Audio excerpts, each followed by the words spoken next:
Hello, everyone, and welcome to our live coverage of Crew 11 mission launch from the East Coast, that is, from the pad Launch Complex 39A at NASA's Kennedy Space Center in Florida.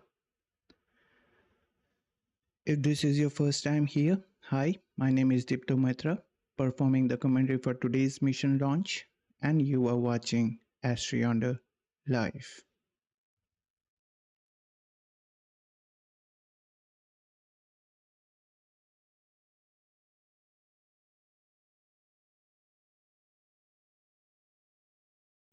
Roger, 0G, and I feel fine. Capsule is turning around. Houston, we see a nominal MECO. Welcome to space.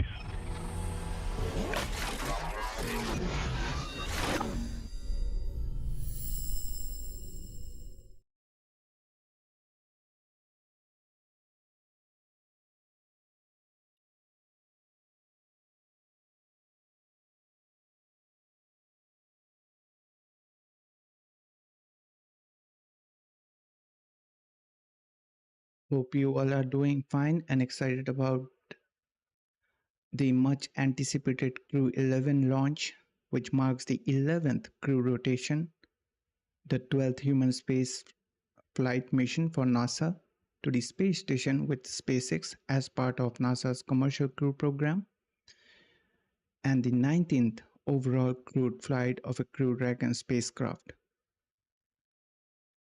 Today it marks the 6th flight of SpaceX Crew Dragon Endeavour. We are pretty sure your excitement for SpaceX's Crew 11 mission is through the roof. Today we are super excited bringing you the coverage of SpaceX's 522nd overall launch and the 94th Falcon 9 launch of this year. Today's mission marks the 62nd launch from the Space Coast for SpaceX as they continue building their incredible launch cadence for the year. This mission is for NASA's planned crew rotation mission, human spaceflight with the help of SpaceX, launching four crew members on board. That is Zena Cardman as commander, Mike Fincke as pilot. Both of them are NASA astronauts, along with two mission specialists. Firstly, JAXA astronaut Kimiya and cosmonaut Oleg Platonov from Roscosmos to the International Space Station. So far, SpaceX launched 18 crew members aboard its Dragon spacecraft, with 70 crew members to the space station. We are currently standing by for a Falcon 9 liftoff at 12:09 p.m. Eastern Time, 16:09 hours UTC, which is an instantaneous launch attempt from NASA's Kennedy Space Center for Crew 11 mission following a northeast trajectory. The 4 crew members of the Crew 11 mission will orbit Earth inside Dragon capsule for a day and a half before an automated docking to the Harmonious module space-facing port currently scheduled for 2nd of August 2025 at approximately 3 a.m. Eastern Daytime, 7 hours UTC, with hatch opening at around 4:45 a.m. Eastern Daytime, 8:45 hours UTC. Now, before we ignite the engines on today's mission details, firstly, on behalf of AstroYonder team, we express our heartfelt gratitude to everyone for joining us on this launch ride. We are truly fueled by your presence and support that inspires us to work more hard and to meet your expectations.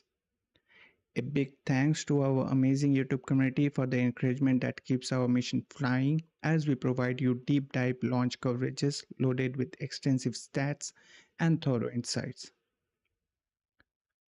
We are truly grateful to have you here with us.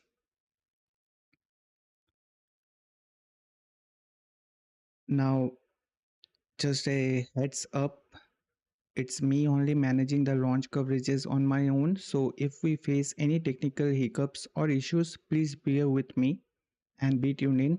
There is absolutely nothing to worry about. I will do my best to guide you through the Falcon 9 rocket launch happening in approximately 4 hours 20 minutes from now. The webcast will be beginning approximately 4 hours prior to the launch from NASA's end. So we started a little earlier, um, although we were meant to start more earlier, but due to some power outage issues and bad weather conditions over here, we got late. So for that, my sincere apologies.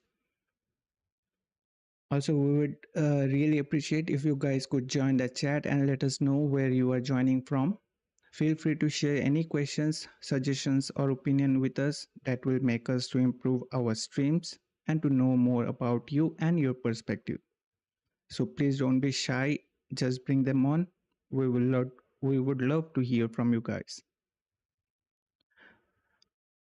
Now, according to the 45th Weather Squadron officials, today it's quite a promising and fair weather conditions for the launch. Report published by the 45th Weather Squadron officials indicates that there's a 90% chances of favorable weather conditions at the time of launch, with only 10% launch weather constant violations related to the cumulus cloud rule. Otherwise, it's a 90% go for today's launch. But there is a low to moderate risk of ascent corridor recovery weather that's worth keeping an eye on, as it might cause a delay. And if that happens, the ascent corridor recovery weather deteriorates even further, getting high on scale.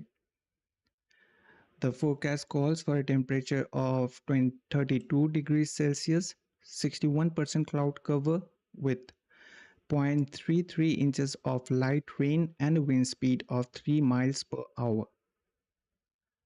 So let's keep our fingers crossed and hope the launch proceeds on time without significant delays. But if for some reason the launch does not happen today, we do have a backup opportunity that is available tomorrow, that is on Friday, August 1st at 11:43 a.m. Eastern Time, 15:43 hours UTC.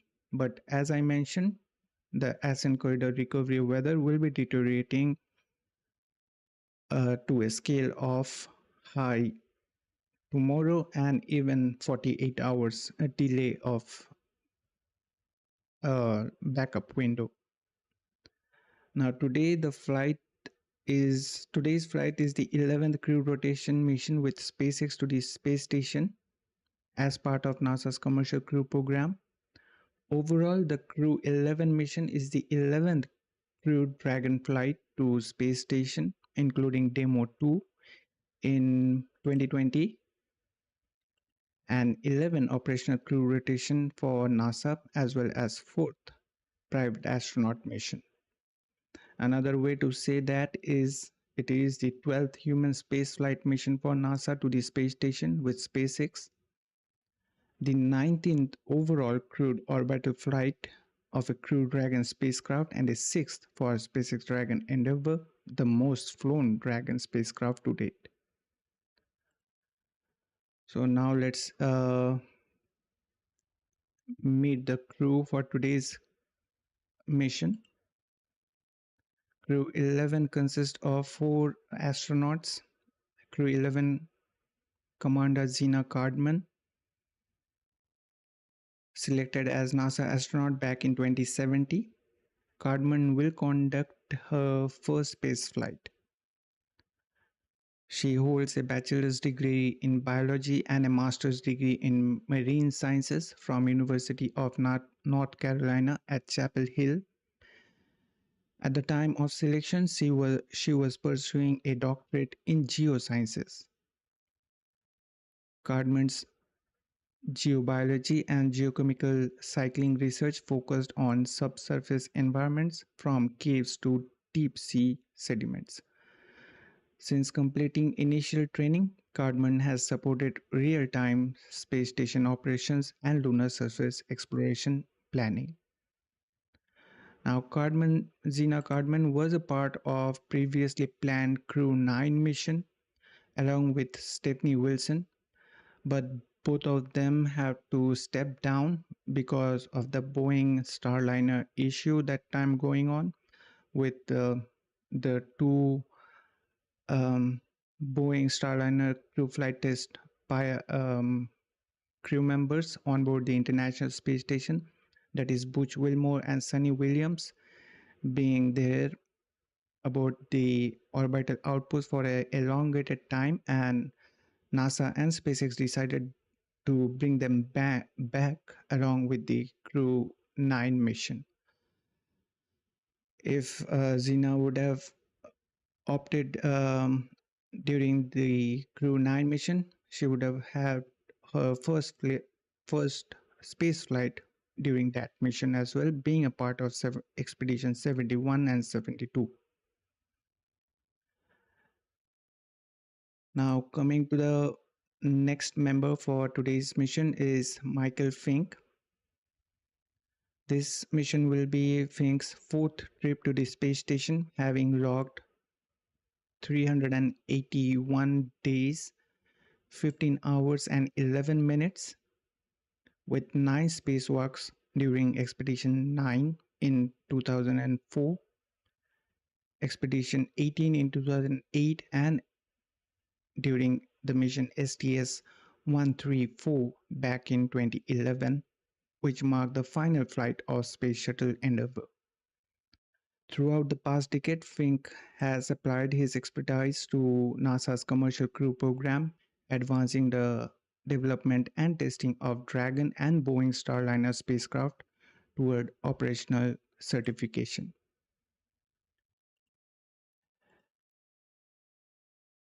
He is a native of Pennsylvania, a graduate of United States Air Force Test Pilot School, and holds bachelor's degree from Massachusetts Institute of Technology, Cambridge, in both aeronautics and astronautics, as well as Earth atmosphere and planetary sciences. He also has a master's degree in aeronautics and astronautics from Stanford University in California. And previously, Fincke is a retired US Air Force colonel with more than 2,000 flight hours in over 30 different aircrafts. Next up in today's crew member is Kimiya Yui, who is serving as a role of mission specialist for the Crew 11 mission, with having 141 days, 16 hours, and 9 minutes previously in his space stay aboard the International Space Station. This mission will be Kimiya's second trip to the space station. After his selection as a JAXA astronaut back in 2009, Yui flew as a flight engineer for Expedition 4445 and became the first Japanese astronaut to capture JAXA's H-2 transfer vehicle using station's robotic arm. In addition to constructing a new experimental environment aboard the Kibo, which is a Japanese experimental hub up there at the International Space Station, he conducted a total of 21 experiments for JAXA. Back in November 2016, Yui was assigned as Chief of JAXA Astronaut Group, where he graduated from the School of Science and Engineering at the National Defense Academy of Japan back in 1992.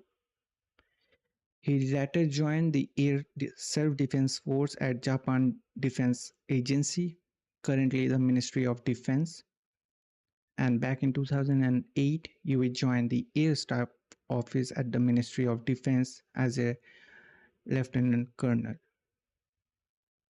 Now, rounding up with the crew, we have Oleg Platonov. This will be his first space flight. Before his selection as a cosmonaut back in 2018, Platonov earned a degree in engineering from Krasnodar Air Force Academy in aircraft operations, and air traffic management. He also earned a bachelor's degree in state and municipal management back in 2016 from Far Eastern Federal University in, I hope I will be pronouncing it right, Vladivostok in Russia. He being assigned as a test cosmonaut back in 2021 has experience in piloting aircraft, zero gravity training, scuba diving, and wilderness survival. Now, just a reminder, SpaceX is currently targeting a liftoff time of Falcon 9 from NASA's Kennedy Space Center at 2:31 a.m. Eastern Time, 6:31 hours UTC on Wednesday, on Thursday, July 31st.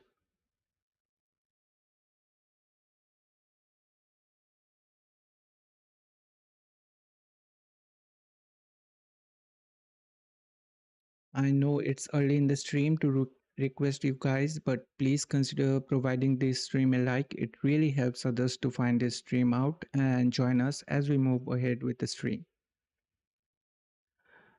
Now let's wind back and have an overview from the inception of today's Crew 11 mission. The specific planning for Crew 11 started to take shape back in early 2023 when NASA began assigning astronauts to future ISS missions. As mentioned earlier, Zena Cardman, originally slated for Crew 9, was named commander for Crew 11, joined by Mike Fincke, a veteran astronaut, as pilot, along with JAXA's Kimiya and Roscosmos Oleg Platonov as mission specialist. Both Fincke and Yui were reassigned from Boeing Starliner 1 mission due to delays and decision finalized by NASA in late 2024 to ensure cruise continuity. We know later on the Boeing Starliner 1 mission or the crew flight test mission ended up coming back to Earth being uncrewed with the two crew members, that is Butch Wilmore and Sunny Williams, coming back with Crew 9 mission. By March 2025, the crew was deep into training at SpaceX's facilities in Hawthorne, California, and NASA's Johnson Space Center in Houston.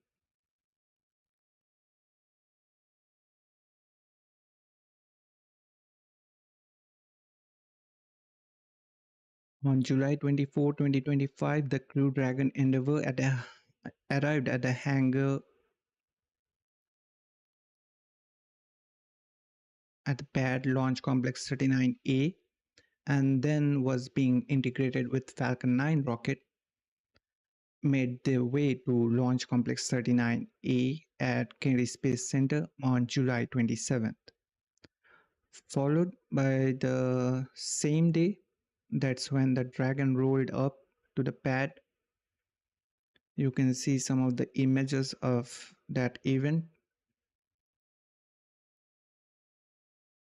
and was hoisted vertical, ready for its action.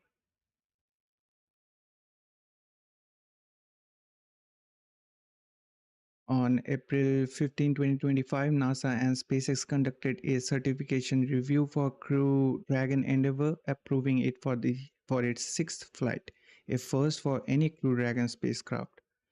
This recertification involved rigorous testing to ensure the capsule could handle extended mission, potentially up to 8 months.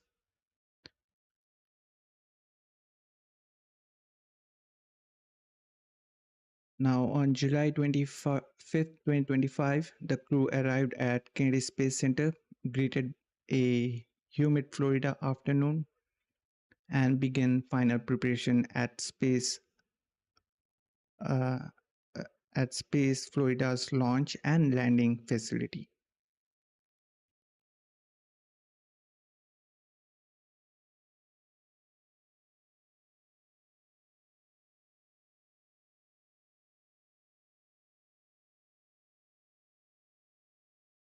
A day earlier, on July 24, 2025, NASA and SpaceX held a flight readiness review, polling go for the launch after verifying all systems. And they didn't stop there. Later next day, only on July 28, the Crew 11 crew members and SpaceX team ran a full launch day rehearsal. They went through everything from slipping into their suits to counting down, making sure that every piece of the puzzle fits perfectly. Moving right along, later that day, SpaceX attempted a static fire test of the Falcon 9's 9 Merlin engines, but it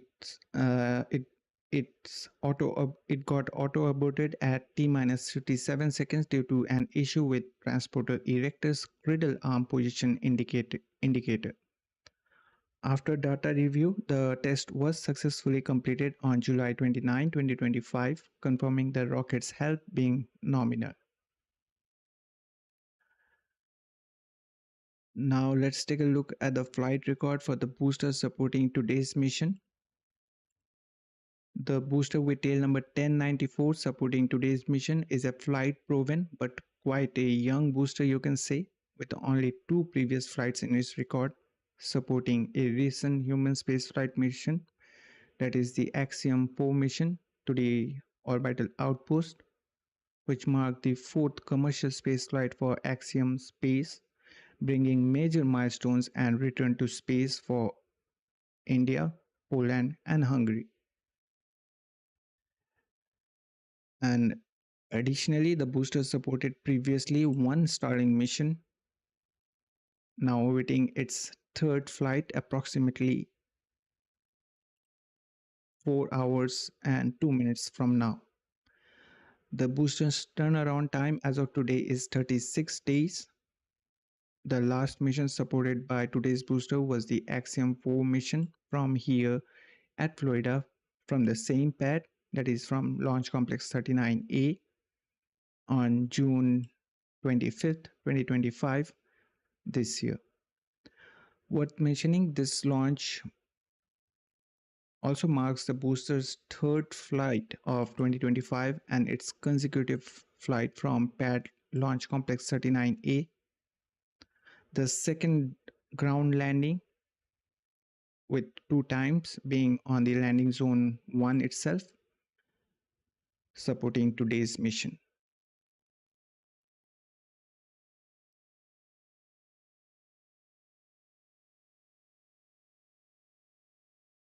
Now let's take a look at the bar graph showing the number of Falcon 9 launches each year.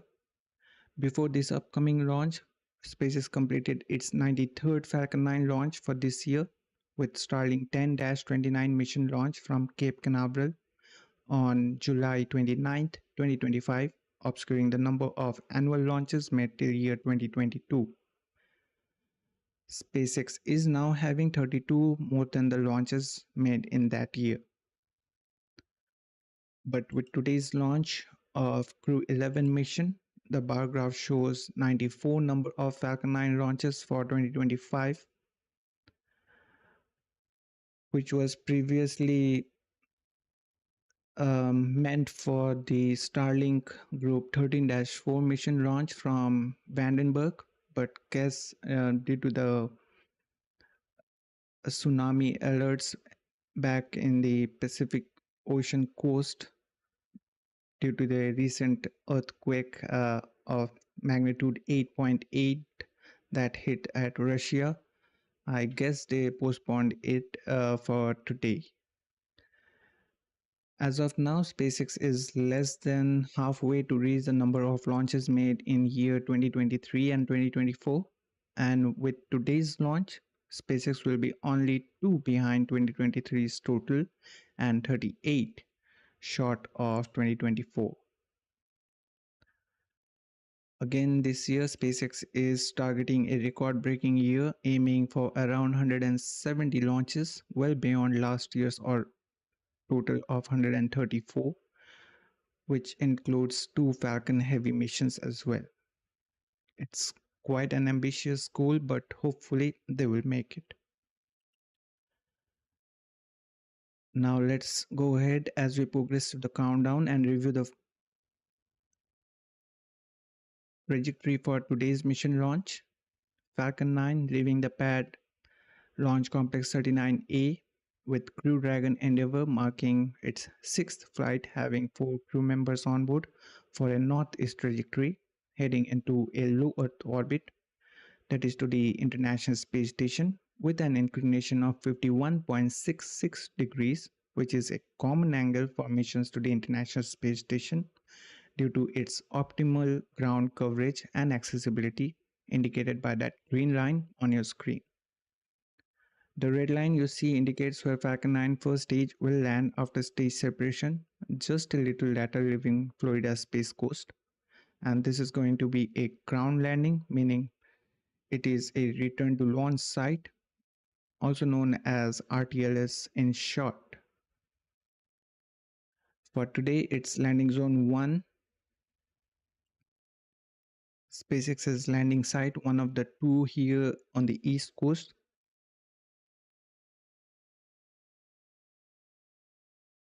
And this will be SpaceX's 6th landing and 92nd in total.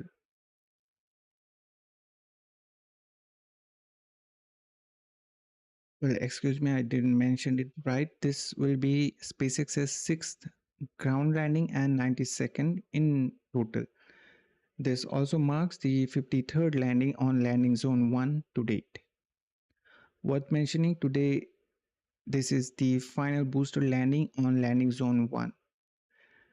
Landing Zone 1 has supported many historic missions across its 10-year history, including SpaceX's first successful landing of an orbital class booster back in 2015 with Orbcomm 2 mission. Also, we saw landing being made simultaneously on landing zone 1 and 2 during the Falcon Heavy's demo mission with the spaceman payload on board.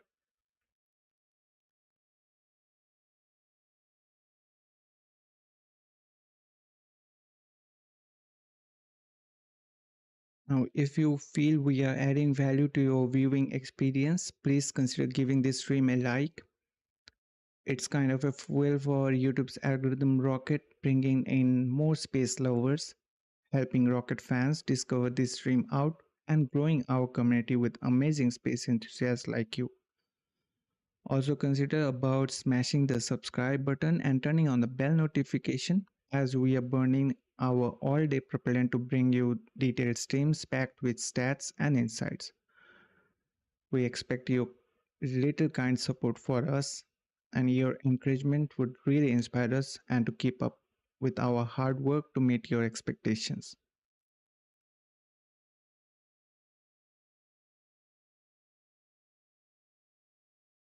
Now, I guess it's time for the webcast to begin. Let me just quickly check in.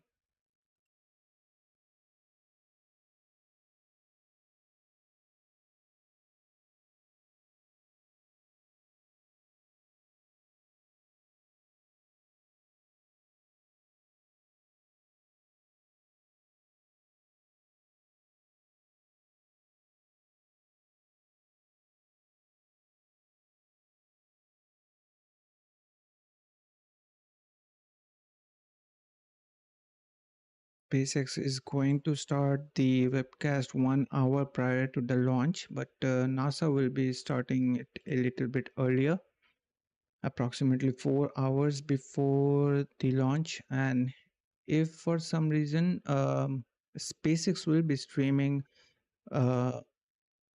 further more than NASA stream, we will be switching our stream to SpaceX's feed. So during that time, we will have a couple of seconds of gap. So please kindly bear with us. Let me check it while going to the webcast page itself.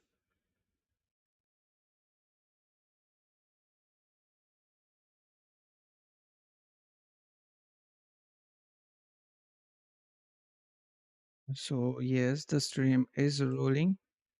Let me just quickly set up the stream for you guys.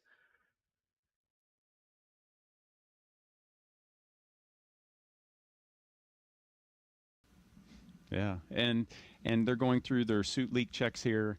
They've zipped up. They're making sure that that their suit would hold pressure. Now, when they launch in these, you don't expect them to pressurize. It's only in the event of an emergency that you'd need it to pressurize. So in the unpressurized configuration, they're actually really comfortable to sit in.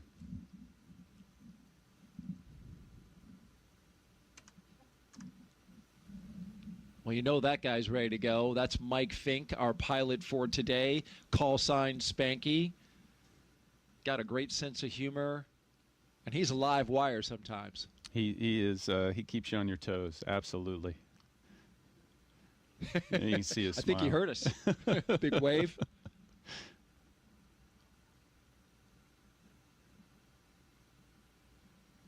What kind of feelings are they going through in this moment? What are they feeling? Just to interrupt you guys, that during the stream, when we will be not having so much important things to know, I will be discussing the stats. Meanwhile, let's enjoy the stream as NASA is rolling the stream.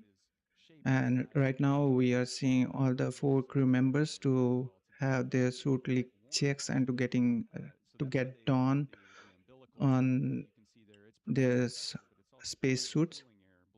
So during the stream, in between, before the webcast, before the launch happens, we will be break down the stats for today's mission launch.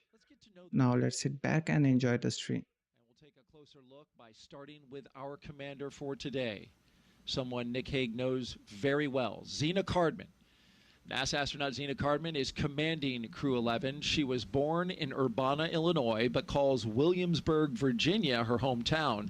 She is a scientist at heart with degrees in biology and marine science from the University of North Carolina at Chapel Hill. Before joining NASA, Zena did field work in some of the most extreme environments on Earth, including Antarctica, the Canadian High Arctic, and volcanic terrain in Idaho and Hawaii.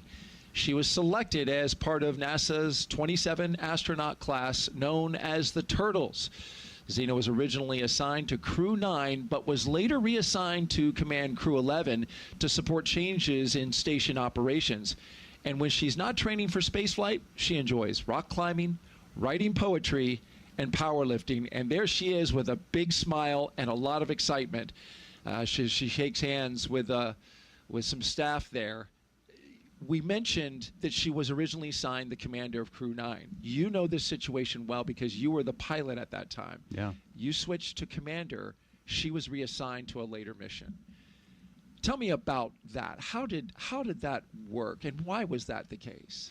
Yeah, so the decision to make that change was motivated by the need to get Butch Wilmore and Sonny Williams home.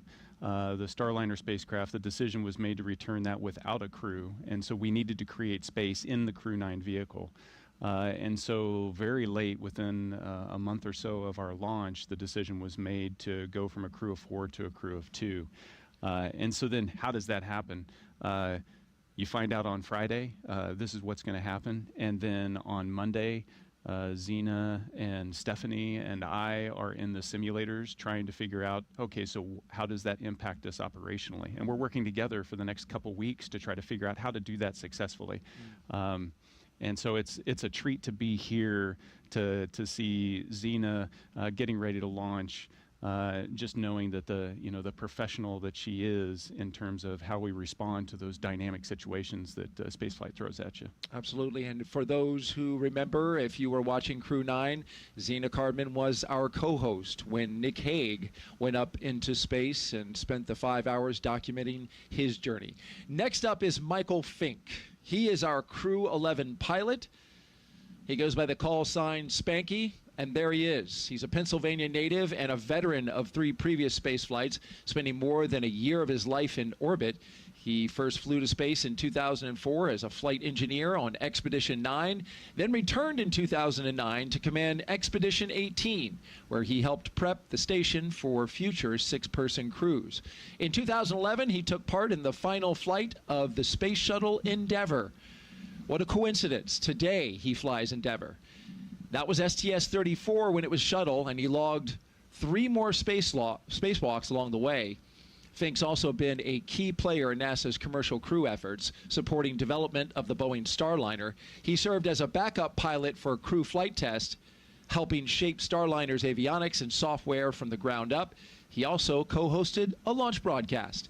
Outside of spaceflight, he's a passionate learner into geology, astronomy, reading, and languages, and he's conversant in both Japanese and Russian, certainly a skill that will come in handy on the International Space Station and inside his capsule, as he gives us a big wave. Yeah, no, Spanky's an unbelievable human.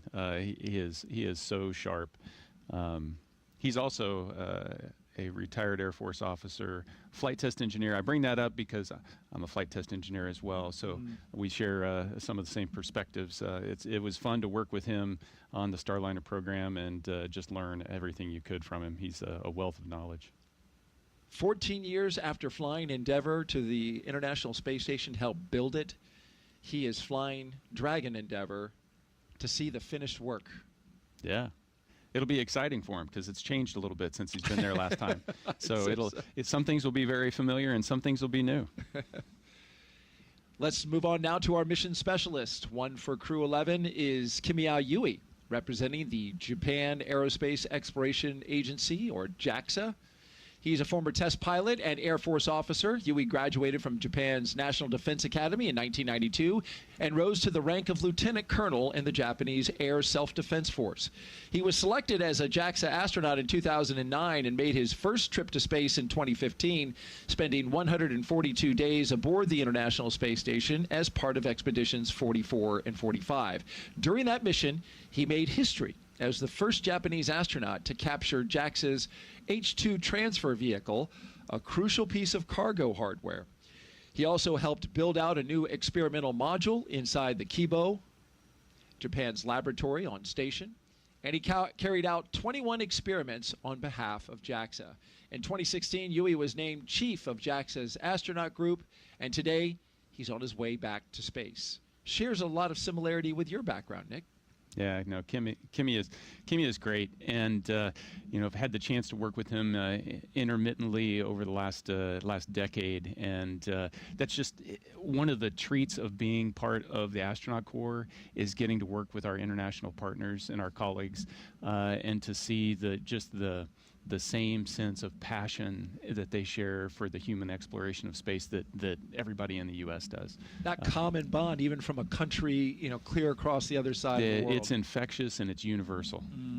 And you get to go over there to those locations and train with their agencies as well, right? Absolutely. That's some of the special parts of the training program is getting to go visit, experience the culture, maybe even sing a little karaoke.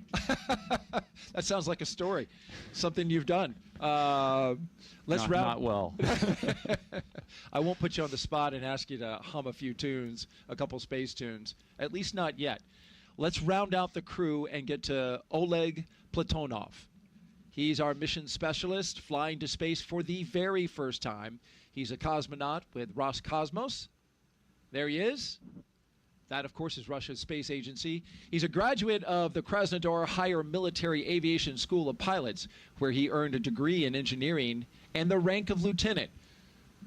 Platonov completed his cosmonaut training in 2018 and was certified as a test cosmonaut that same year. Earlier this year, Roscosmos announced he would launch to the International Space Station aboard a Crew Dragon vehicle as part of Crew 11, marking a new chapter in international collaboration. He is married, has one child, and today begins his first journey to space. Yeah, so right now you can see him in the suit-up room. He's just finished his leak check, and now it's time to take pictures with all the support crew. It's exciting. The first time you're getting ready to suit up to go, there's a lot of uncertainty. They've done the dry dress just a few days ago, so they know what's happening. But what was missing during the dry dress that's there now is all of the emotions leading up to that the moment of liftoff. And they had a successful dry dress. Everything went according to plan. It was supposed to be followed by a static fire, but that was that stopped at around 54 seconds. They then did the static fire the next day, and it checked out. There was an issue apparently with some ground equipment, but moved past that pretty quick and got a test fire, a full duration test fire of those engines that they will ride today. Yep, all systems go. Everyone who you see in the room wearing a black ninja suit, we call them ninja suits, there they are SpaceX employees, except for this gentleman right here, number 30. That is astronaut Marcos Barrios. He is in the role of astronaut support person, or what we call the ASP. And tell me what his role today will be.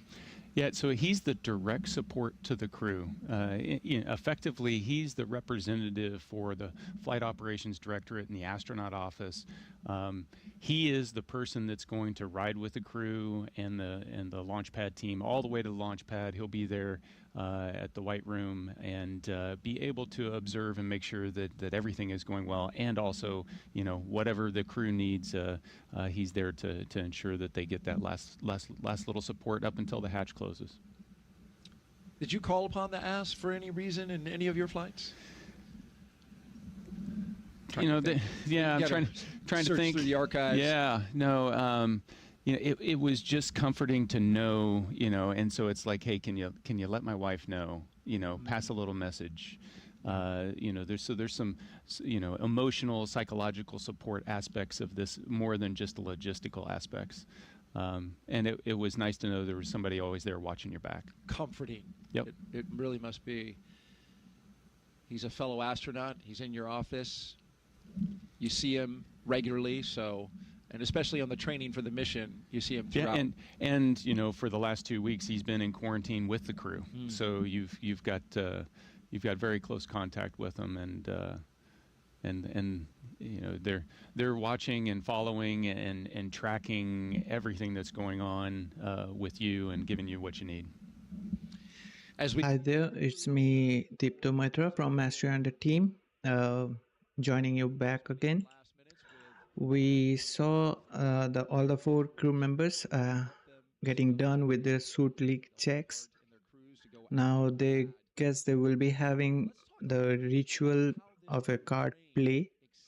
So during that time, let's have some discussions regarding today's there we go. They are starting to play the card games. It's a common rituals going on before any crewed space flight, mostly for the NASA human space flights.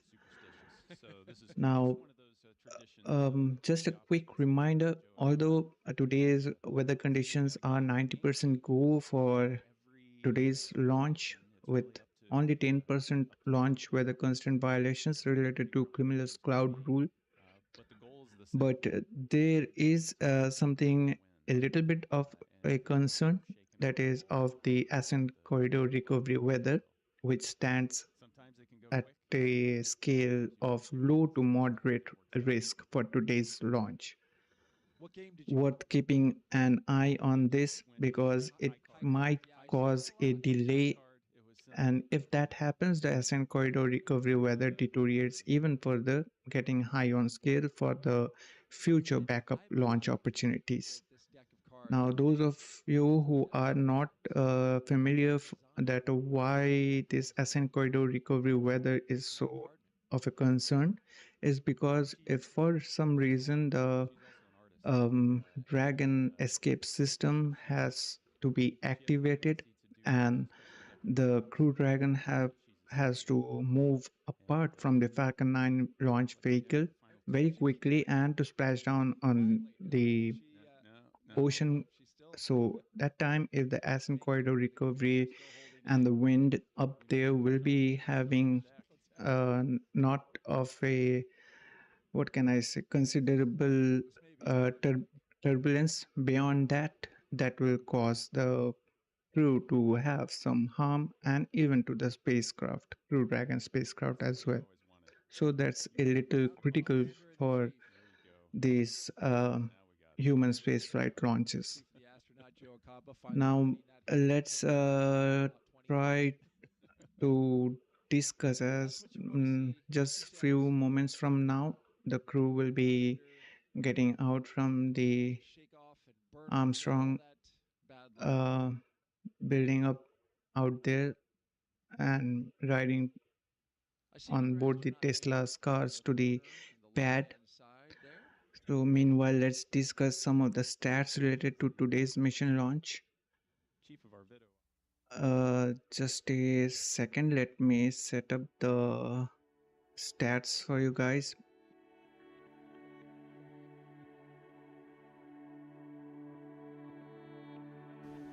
Said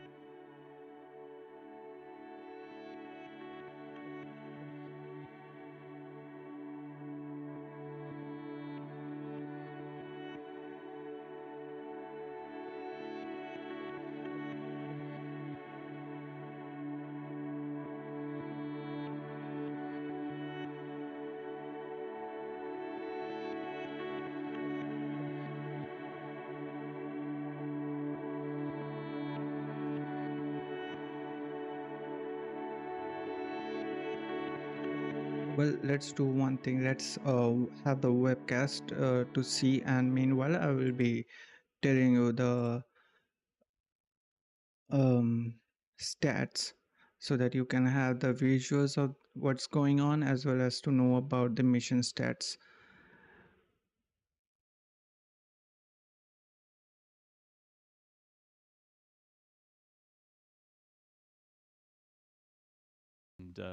and the search and rescue forces that DoD has stationed around the globe that can respond if needed. And here, of course, emergency training. Yeah, on board, you've got to be the jack of all trades, and so you need to be prepared to respond to a medical emergency. Right now, we are having the live view of the Falcon 9 with the Dragon Endeavour aboard the Falcon 9 launch vehicle and the pad Launch Complex 39A.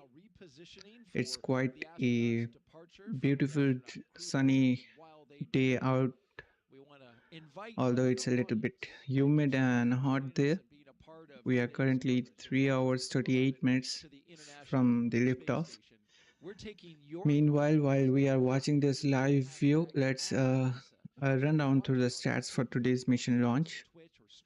Today's launch marks the 522nd SpaceX's overall launch, the 27th non-Starlink mission of the year, and overall 19th crewed launch for SpaceX.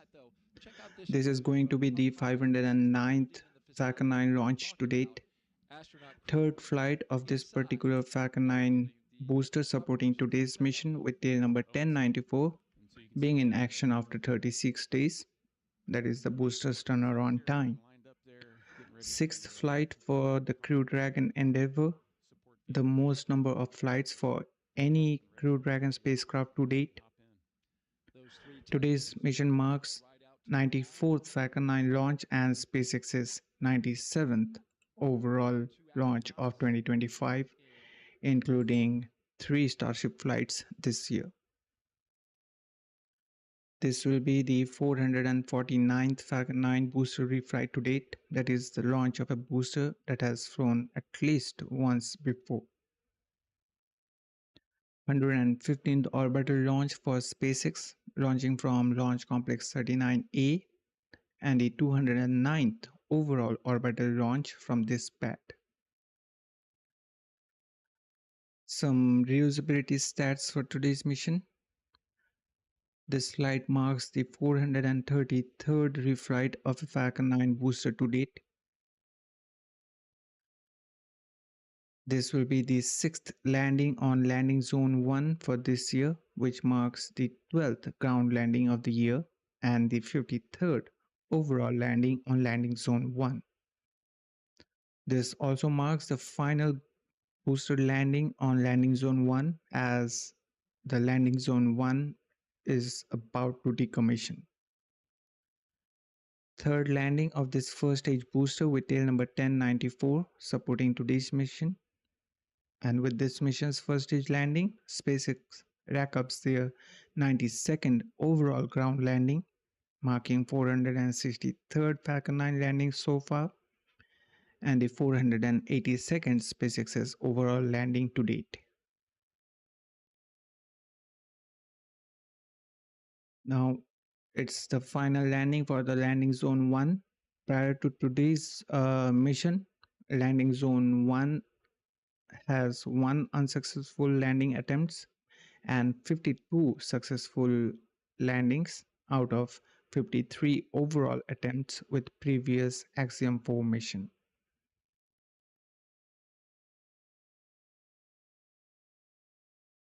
Now, with coming to some stats for SpaceX launches specifically for this year, including this mission. With today's mission, SpaceX will be having their 97th launch of this year, and out of those, 67 were Starlink missions, 27 are non-Starlink missions for commercial and government organizations, including this one, and three Starship launches. 89 of these missions using a reuse booster, including today's booster. Now, about the geographical distribution of the launches, SpaceX will be having 62 launches from the East Coast, with 17 from Launch Complex 39A with today's mission, that is from Kennedy Space Center, and previously had 45 launches from Space Launch Complex 40 at Cape Canaveral Space Force Station. On the West Coast, SpaceX is having 32 launches, that is from Launch Complex 4 East at Vandenberg Space Force Base. And as of now, from Gulf Coast at Starbase in Texas, they had 3 launches and 2 Super Heavy booster catches with Starship's 7th and 8th test flights. On Flight 9, no Super Heavy booster catch was attempted. Now, according to some current speculations going on, guess that Starship's test flight 10 will be no earlier than the second week of August. Also, Elon Musk tweeted confirming the target month as of now. Also, he mentioned about his hopes regarding the launch of the Starship version 3 by this year end. Meanwhile, a lot is happening at Starbase. Ship 37 made the trip to the modified launch pad 1A for its static fire test campaign ahead of Flight 10. At the same time, Ship 38's payload bay door tests are going on ahead of cryo testing for test flight 11. Now again, moving on with the stats for today's mission.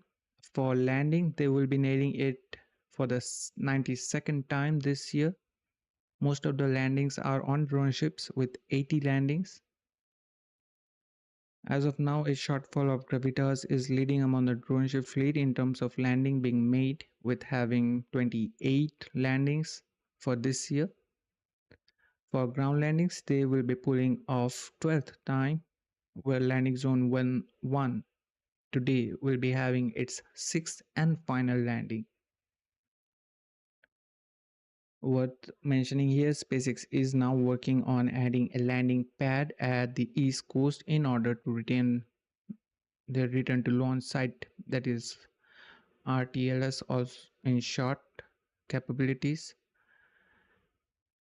as SpaceX's lease for landing zone 1 and landing zone 2 expires in July this month, and today is the last day of July 31st. I guess it will be a single landing zone, unlike now where we have 2 of them. And SpaceX mentioned that the landing zone will continue to operate with no specific date mentioned for decommissioning. I guess they are having some modified lease, because according to the previous lease contract, that should be expiring by this month. So I hope they have some modifications with that lease. Today is the 158th launch since last mission failure, that is Starlink 9-3 mission. Prior to this mission, SpaceX had 157 successful launches since last mission failure with Starlink 9-3, 67 successful landings since last landing failure with Starlink 12-20, 367 missions with at least one reused fairing, and approximately 702 number of fairing halves were reused prior to today's launch, with a fairing half reused to reach 32 times.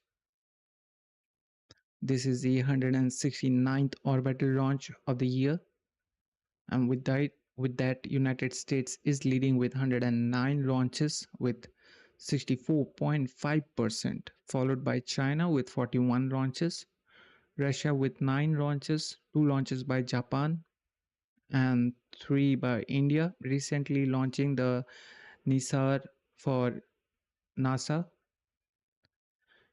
Europe, meanwhile, is having 4 launches, and Australia with 1 launch, which marked the first Australian made rocket, Eris, to launch from its own country soil.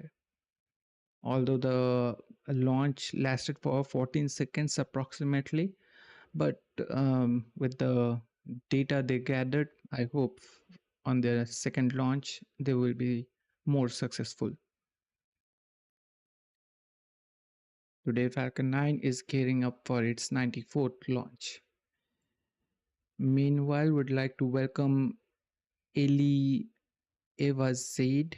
I hope I'm pronouncing your name correctly. If not, my sincere apologies. Thanks for tuning in, Eli. I hope you will be enjoying the stream. I will be soon patching in the audio feed, as we were having nothing important to hear during this phase of the webcast. So I was just going on with some of the stats for today's mission launch. Also would like to welcome Mahesh for tuning in. I hope, Mahesh, you are doing well and hope you will be enjoying the stream. Heartfelt welcome to Zeliha as well as Marcos Antonio for tuning in, and to one of our moderator joining us, an angry bird. Sorry, got late for some power outage issues going on and having poor weather conditions out here. We did got a little late to start the webcast as well. We wanted to share more deep insights with you all, but what to do, the weather is not favorable for us here.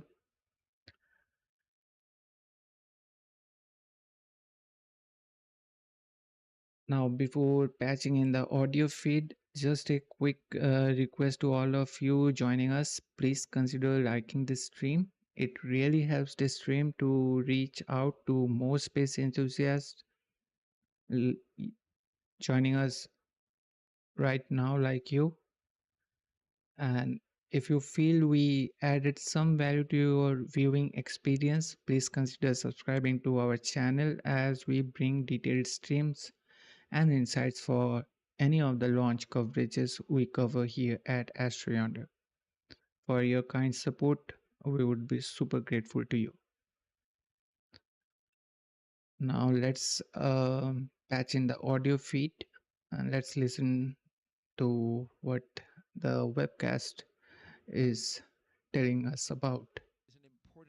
Right now we are having those Teslas out there preparing for taking the crew from here at Neil Armstrong facility to the pad, Launch Complex 39A, where the crew will be finally taking a look at the Falcon 9 rocket before getting aboard the Crew Dragon spacecraft, reaching to the Dragon spacecraft with the crew access arm. Ultimately, what we're trying to accomplish is worth it. If you didn't want to take any risk, you wouldn't get out of bed in the morning. Well, Vlad, thanks for tuning in. I hope you are well and doing fine. Although I saw you are liking our post and repost on X, I will get back to you. There are some issues going on our account back there on X, so that we are not able to text anyone. So please forgive me for that. And once we will get a favorable chance, I will explain for what reason I'm not able to being in touch with anyone on X. You talk about that But thanks for tuning in, Brad. After a long while, you finally showed up.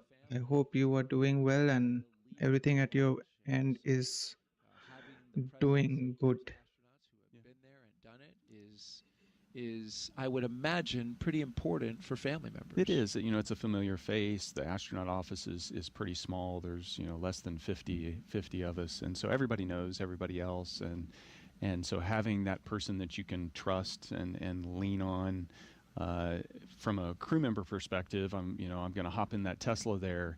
I know that my buddy. And Vlad, really for these issues we are having on X, and I will be telling you why.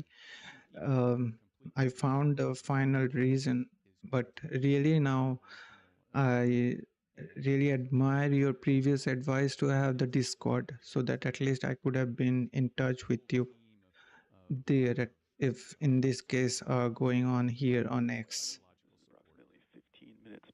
Glad to hear that, Vlad, that you're doing well and everything is fine.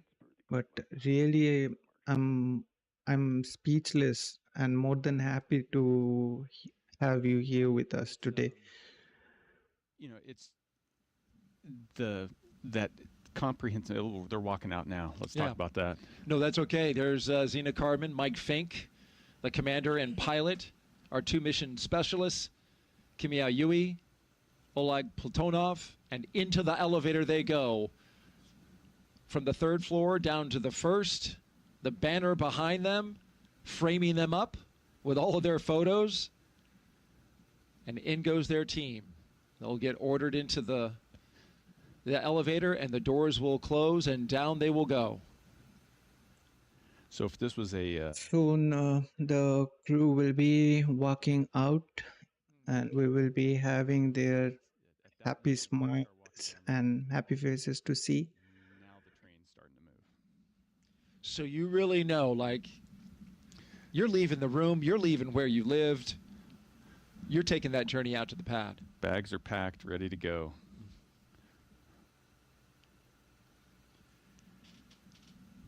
Want to take you back to a moment where the crew got together and signed their mission patch. This is a tradition that has been going on for years now, since the resumption of the crew flights from American soil. Each crew member, there's Zena Cardman, our commander, signing the patch. Mike Fincke as well. You signed this patch, Nick, for Crew 9. Yeah, just above there, so you can see the Crew 9 patch. Oh, he's going. I like that. Oleg's got a great sense of humor. That's what Mike Fincke said about Oleg. He says he's even funnier than he is, which I guess Mike thinks quite highly of his own sense of humor. I know I've laughed when I've been around him because he's a funny guy. He is quite funny. And, so you can see all those patches around the door. There should be a Crew 11 patch around there as well.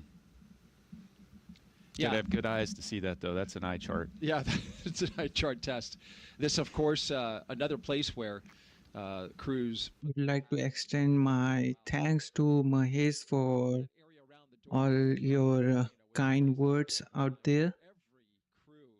Thanks, Mahesh, for being such a nice person, extending your wishes. Now, just a quick reminder, as the crew will be just in a couple of seconds to have their walkout.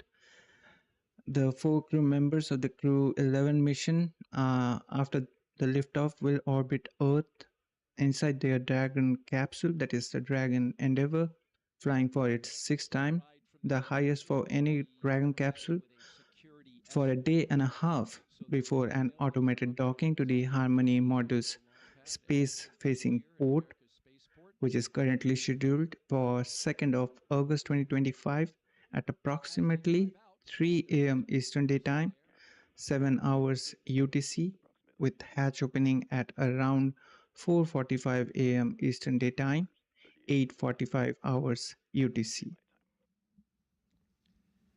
And there you hear an update from the launch director at SpaceX and informing us that they're behind schedule out the pad, but they've got margin. Yeah, margin's important. You see the clock there, 3 hours and 20 minutes, counting down to the seconds. The way you've got to launch into space, you've got to make sure that the orbit of the station is overhead when you launch, and so it has to be timed down to the second. And here they are, Crew 11, walking outside for the final time before launch and into a mission years in the making. We're on countdown. Crew walkout is underway on schedule. Commander Zena Cardman, pilot Michael Fincke, JAXA astronaut Kimiya Yui, and Roscosmos' Oleg Platonov.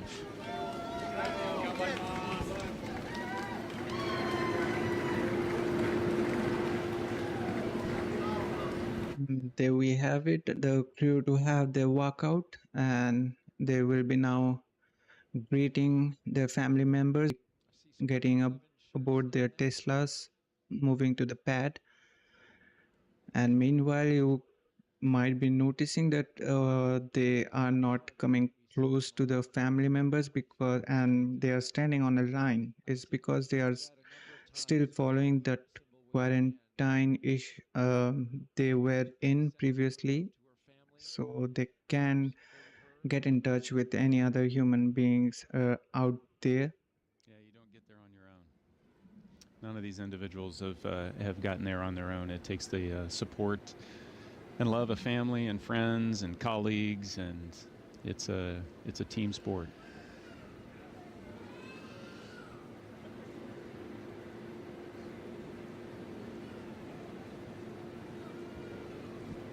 You see Mike Fincke on the right there, the pilot. He is flying.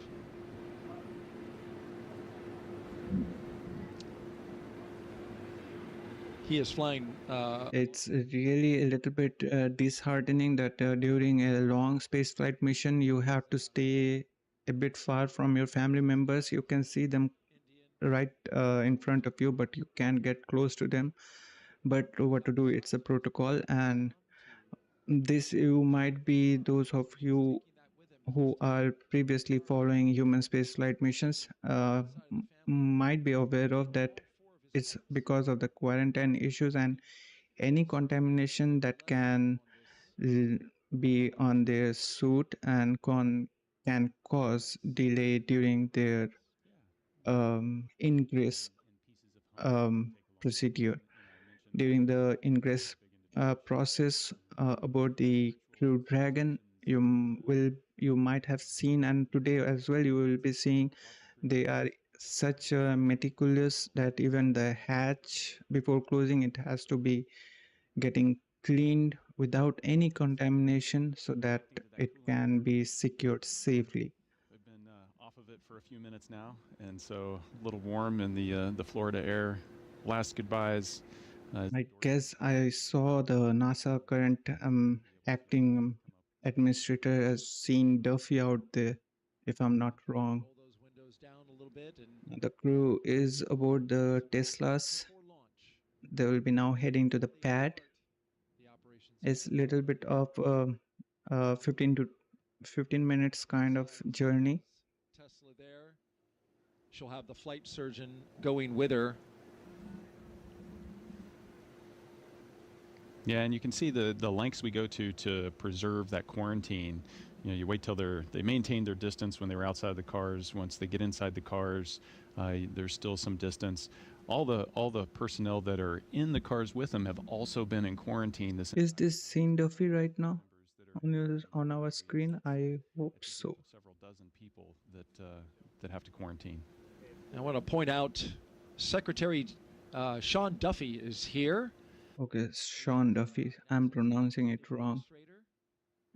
I was right that he is there. Here supporting the launch today and the crew there at the walkout. He's the gentleman with the glasses and the blue suit coat, which I think is second from the right. There he is. A shot over his shoulder.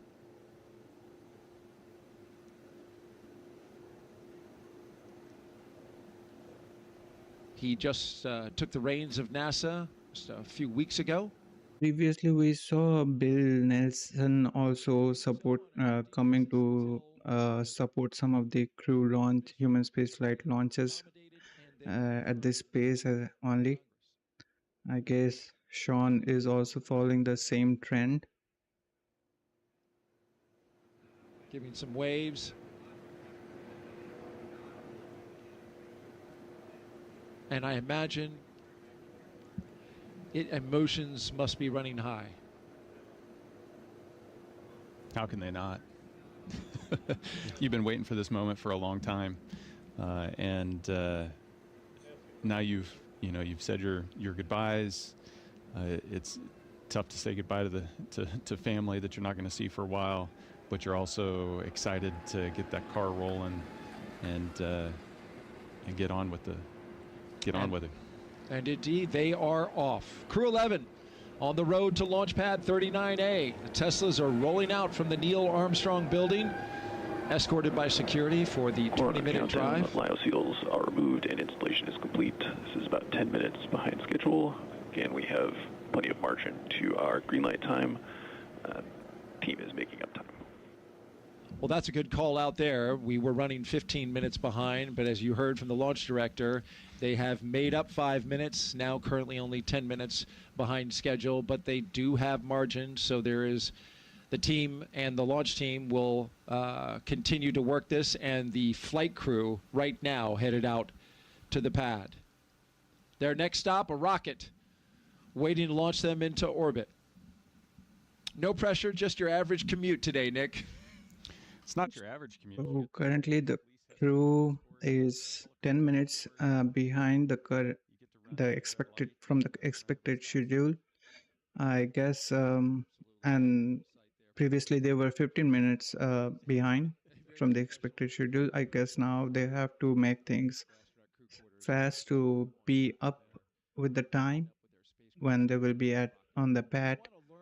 They're in the white room. They have to do things a little faster while maintaining every protocol and the safety of the crew as well as the spacecraft Dragon. I think in a lot of ways. Now, okay, we have to make this audio to stop because these are having some copyright tracks and we can't play them due to copyright issues. While you guys can enjoy the view out there.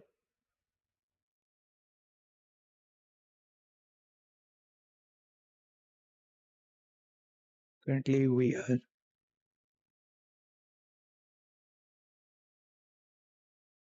please excuse me. Currently we are watching Zena Cardman being the commander for today's Crew 11 mission. She was selected as a NASA astronaut back in 2017. And today it's her first space flight. She is a Virginia native who holds a bachelor's degree in biology and a master's degree in marine sciences from University of North Carolina at Chapel Hill. At the time, when she got selected, at that time she was pursuing her doctorate in geosciences. Cardman's geobiology and geochemical cycling research focused on subsurface environments from caves to deep sea sediments. Since completing initial training, Zena Cardman has supported real-time space operations and lunar surface exploration planning. Worth mentioning, she was previously the planned part of Crew 9 mission, but as NASA and Boeing, as well as the ISS flight control team, decided that they will be bringing the two crew test flights for the Boeing Starliner 1 mission, who were there up at the International Space Station, namely Sonny Williams and Butch Wilmore, back with the Crew 9. So they have to, Zena and Stephanie Wilson has to step down with Crew 9, flying with only Nick Hague, who is there today.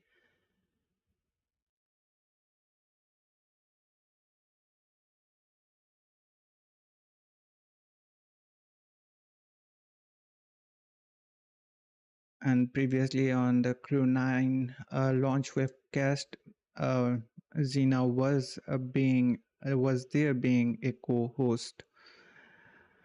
Now today she is on her first maiden flight. And talented Zena Cardman, the commander of Crew 11. Next up, astronaut Michael Fincke, a veteran of 3 missions and 4 spacewalks, as he reflects on what keeps him coming back to space. Once again, during this crew intro they are playing, we can't play the audio track for copyright issues, but meanwhile I will be providing you some insights about them. Currently, Mike Fincke being the Crew 11 pilot. This will be his 4th trip to space station. He is currently having 382 days in space and 9 spacewalk during his expeditions 9, expedition 18, and the STS 134 mission. Also worth mentioning, the STS 134 was the final flight of Space Shuttle Endeavour, and today he is back again to his spaceflight journey with another spacecraft named Endeavour. Today is for SpaceX Dragon. Throughout the past decade, Fincke has applied his expertise to NASA's Commercial Crew program, advancing the development and testing of Dragon and Boeing Starliner spacecraft towards operational certification. He is a Pennsylvania native, being a graduate of the United States Air Force Test Pilot School, and holds a bachelor's degree from Massachusetts Institute of Technology, Cambridge, in both aeronautics and astronautics. As well, he is holding both the degrees for Earth, atmospheric, and planetary sciences as well. He also has a master's degree in aeronautics and astronautics from Stanford University in California. And previously, Fincke is a retired US Air Force colonel with more than 2,000 flight hours in over 30 different aircrafts. Those of you who are following the space station blog as well as the Crew 9 specifically, you would have seen Fincke during his training procedure and on those pictures and videos to have always a smile on his face, and really he has a good sense of humor.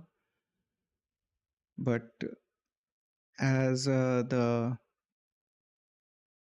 host from the webcast was mentioning, that Oleg Platonov from Roscosmos is also having a good sense of humor.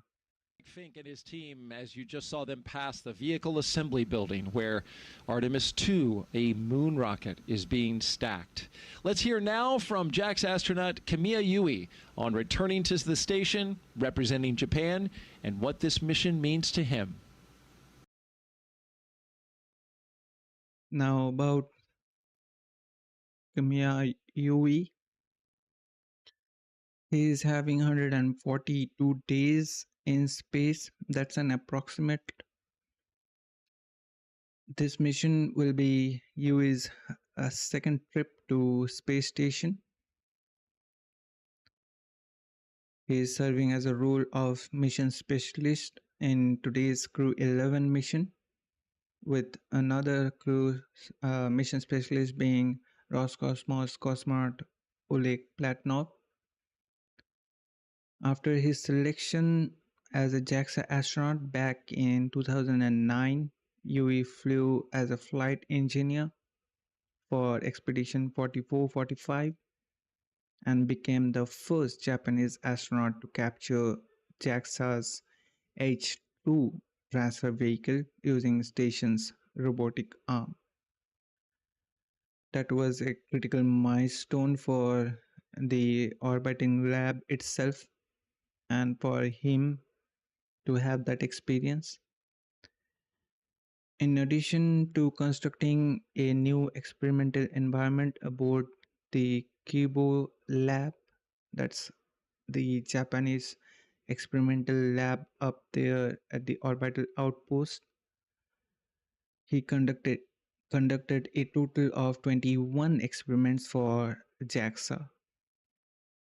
In November 2016, Yui was assigned as chief of JAXA astronaut group. He graduated from the School of Science and Engineering at the National Defense Academy of Japan back in 1992. He later joined the Air Self-Defense Force at Japan Defense Agency, which is currently the Ministry of Defense of Japan. And in 2008, Kimiya joined the Air Staff Office at the Ministry of Defense, being a lieutenant colonel.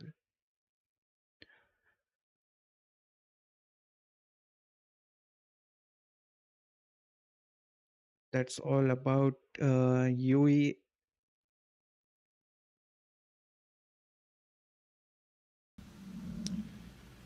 And finally, Roscosmos cosmonaut Oleg Platonov, sharing his thoughts as he prepares for his very first flight to space. Now, rounding out with the crew, we lastly have the Roscosmos cosmonaut Oleg Platonov,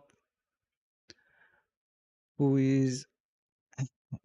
will be having his first space flight. So, and serving the role of the mission specialist for Crew 11.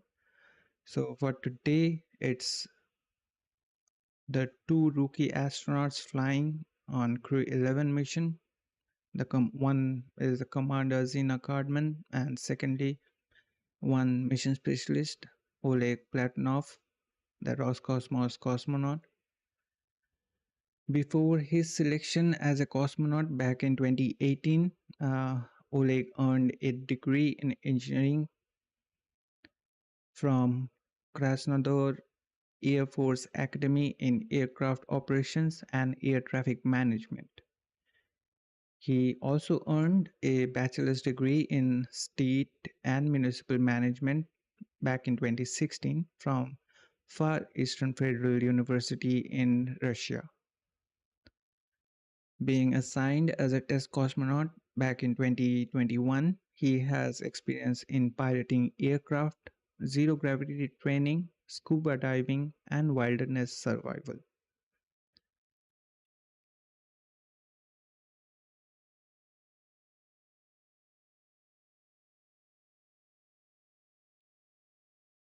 I guess the crew already reached the pad out there.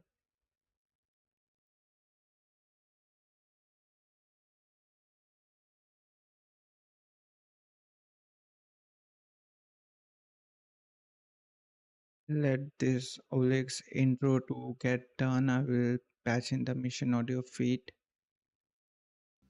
And those are all 4 members of Crew 11. If you're just joining us, we are currently T-minus 3 hours and 1 minute until liftoff of those 4 individuals who make up Crew 11. Liftoff to the International Space Station. And this is their ride, a Falcon 9 rocket with a spacecraft called Endeavour sitting at the very top.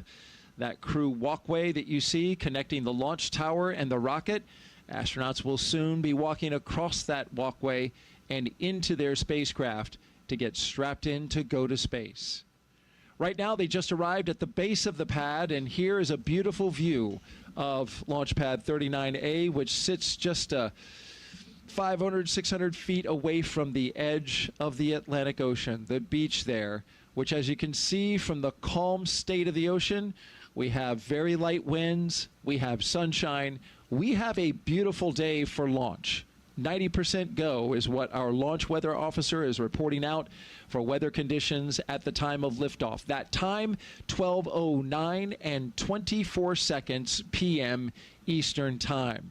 As we gaze up at the sky, seeing just some very thin cirrus clouds up ahead, those not a problem at all when we get ready to launch. We're green across the board right now, running just a little bit behind on the procedures out at the pad.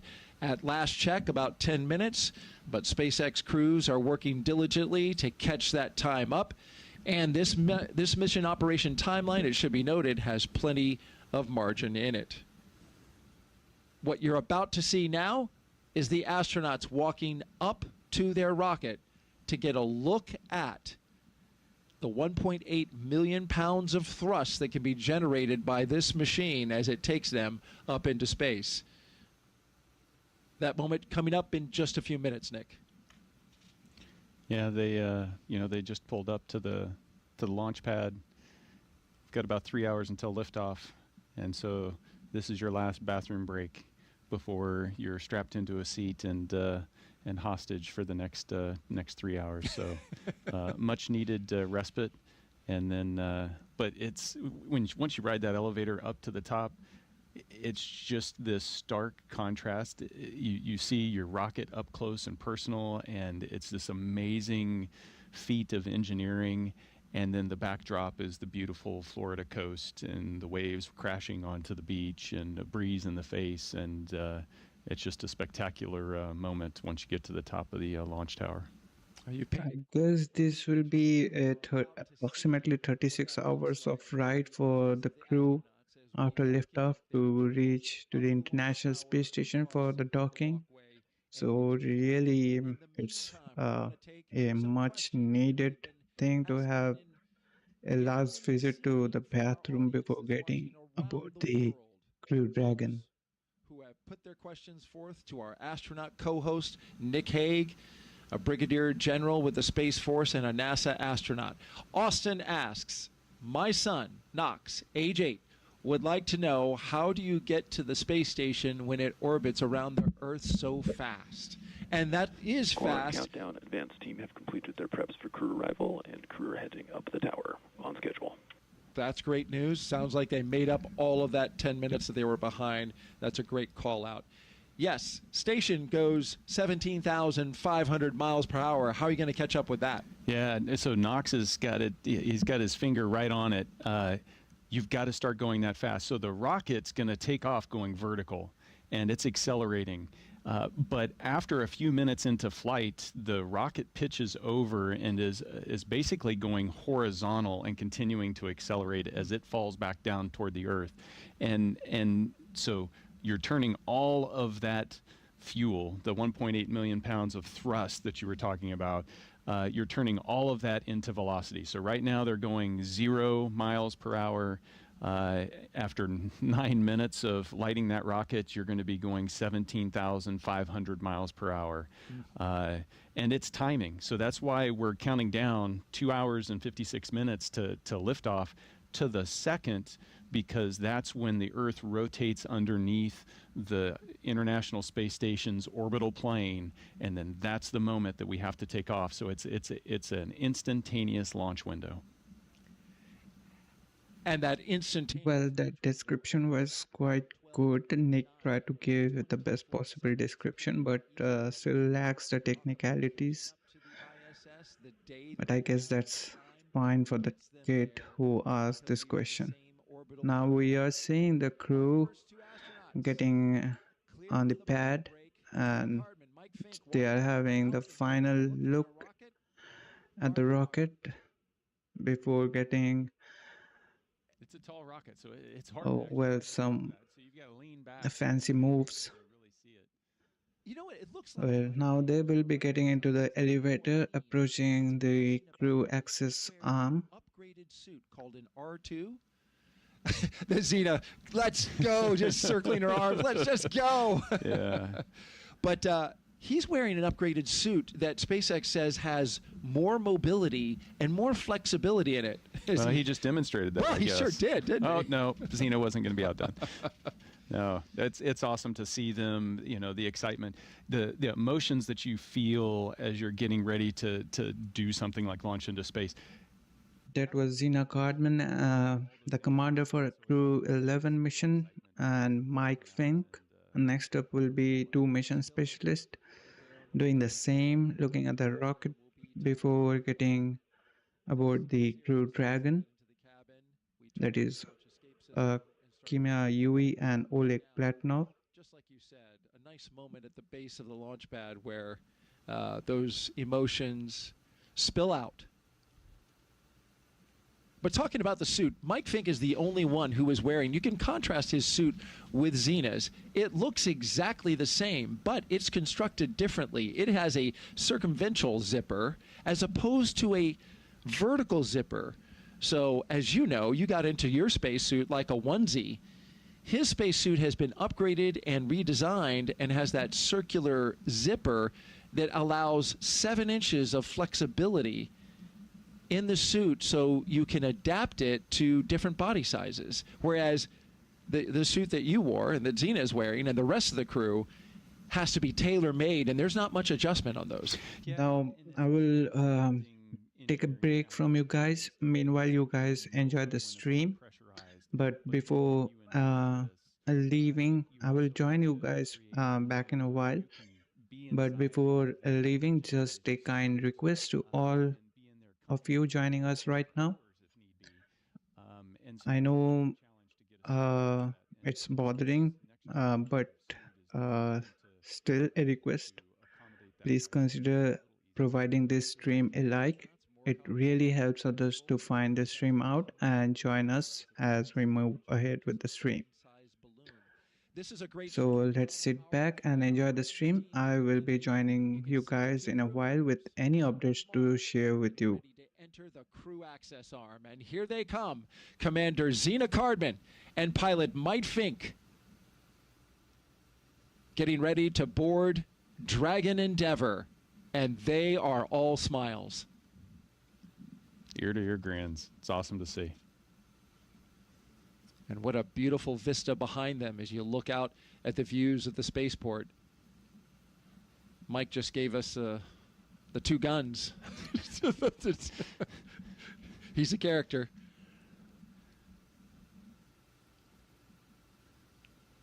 Now, before they get into the spacecraft, some important business at hand here, wanting to make sure that no FOD or foreign object debris goes into the spacecraft. So the two suit technicians and the closeout crew there, making sure that they take care of that, as well as this tradition right here, Nick. Yeah.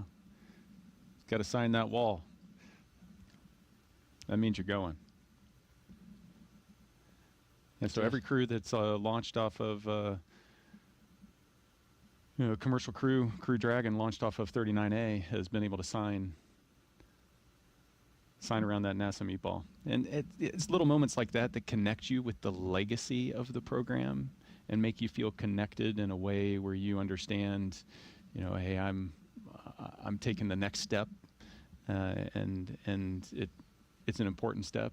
There's a lot of people that got me to the point where I can take this step, and hopefully there's a lot of people coming after me that are going to continue to take steps. Countdown. Crew are in the white room, and this is on schedule. You'll hear these audio call-outs from time to time from the Crew Operations and Resource Engineer, with updates, and we'll pause to listen to them. Here are the two mission specialists now doing their rocket recline, looking up at their ride. I think they studied technique from Zena and Mike, because they had it down. Seemed like kind of like a rock and roll kind of pose, didn't it?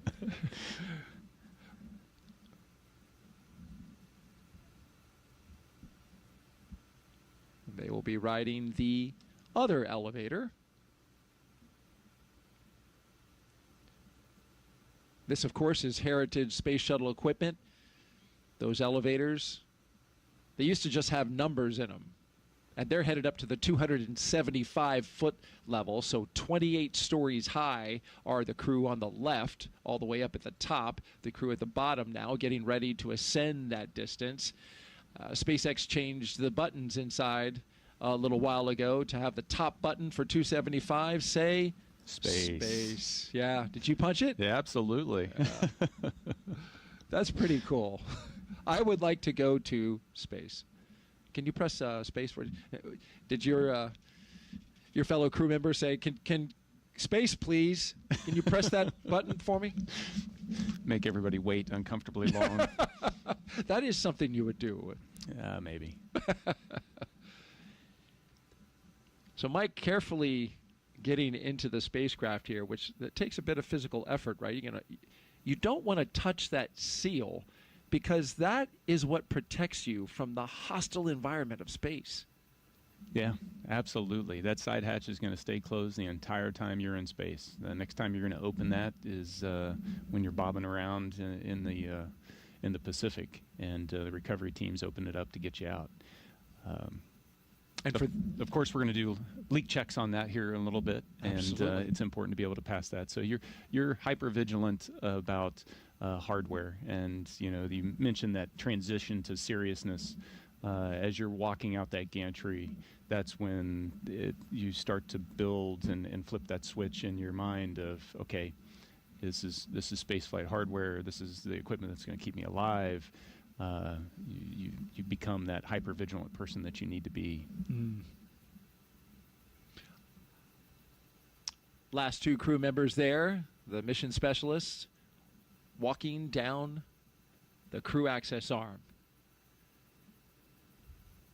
And the final two crew members, mission specialists Oleg Platonov and Kimiya, arm in arm, thumbs up, ready to go.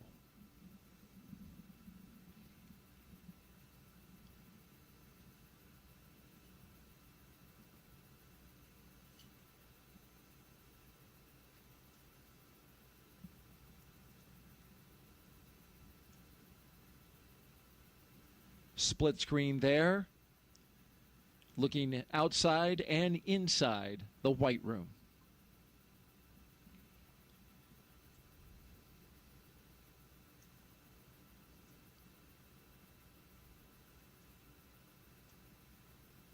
You mentioned the mission. This crew is leaving the ground with a baseline of at least 6 months, half a year in space, ladies and gentlemen. But they are being considered, and research and study and certification process is underway to expand this to an 8-month increment, 2 months longer. And so the plan is for the commercial crew program, which is here at NASA, is to certify the spacecraft Dragon to be able to support them for a return 8 months later. We know they can live on station for 8 months. We've had astronauts live there for a year. But that is a long-duration space flight. And so the hope is that they certify them for 8 months and they can return 8 months later, hoping to get it by October. Yeah, it's a sixth flight of Endeavour, and there's a lot of things that need to be looked into. From a crew perspective, the mindset has to be, I'm going for 8 months. And then if it ends up not turning out that way, then that's I guess a pleasant surprise, or unfortunate, depending on your perspective at the moment, because every day in space is a gift. No, it'll be exciting for them. And like you said, we've had people up there One of my crew members, Christina Cook, was up there a year. She launched with me on MS-12. So we know how to do it, and we know how to keep people healthy when they stay up there that long.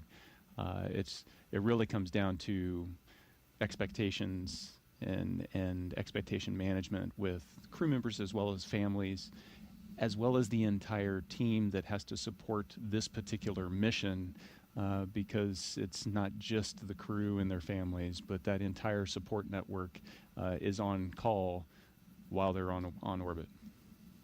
That's an interesting point to think about. I hadn't thought about just how that kind of puts the family, as you mentioned, on call as that entire time. They have the moments where they get to connect with you via video phone and high-speed connection, but as long as you're up there, they know that you're not here on Earth. You're in space, and you and your crew are being supported by this international laboratory, which has been doing it for 25 years come November 2nd. You're watching live launch coverage of NASA and SpaceX's Crew 11 launch to the International Space Station. I'm Daryl Nail, and I'm joined by NASA astronaut and Brigadier General Nick Hague. Hi there everyone, it's me Dipto from AstroYonder team, joining you back again. Well, I did took a short break, which was meant to be a long one, but previously we did saw the two set of crew member, that is one I should be saying, that is the commander and the pilot getting ingressed aboard the Crew Dragon spacecraft Endeavour. Followed by just now we saw the two mission specialists getting aboard the Crew Dragon. The crew support team out there helping them so that they can do things as the procedures are meant to be. Now they are passing all the tablets and stuffs they will be having with them aboard the Crew Dragon on their way to the International Space Station. Meanwhile, they were mentioning on the webcast that this is the sixth flight of the Crew Dragon Endeavour, and the most flight of any Crew Dragon as of to date. And really this needed some recertifications and going through some rigorous tests so that they can allow the Crew Dragon Endeavour to fly for its sixth time. And currently this Crew Dragon Endeavour it can sustain about 8 months of stay aboard the International Space Station.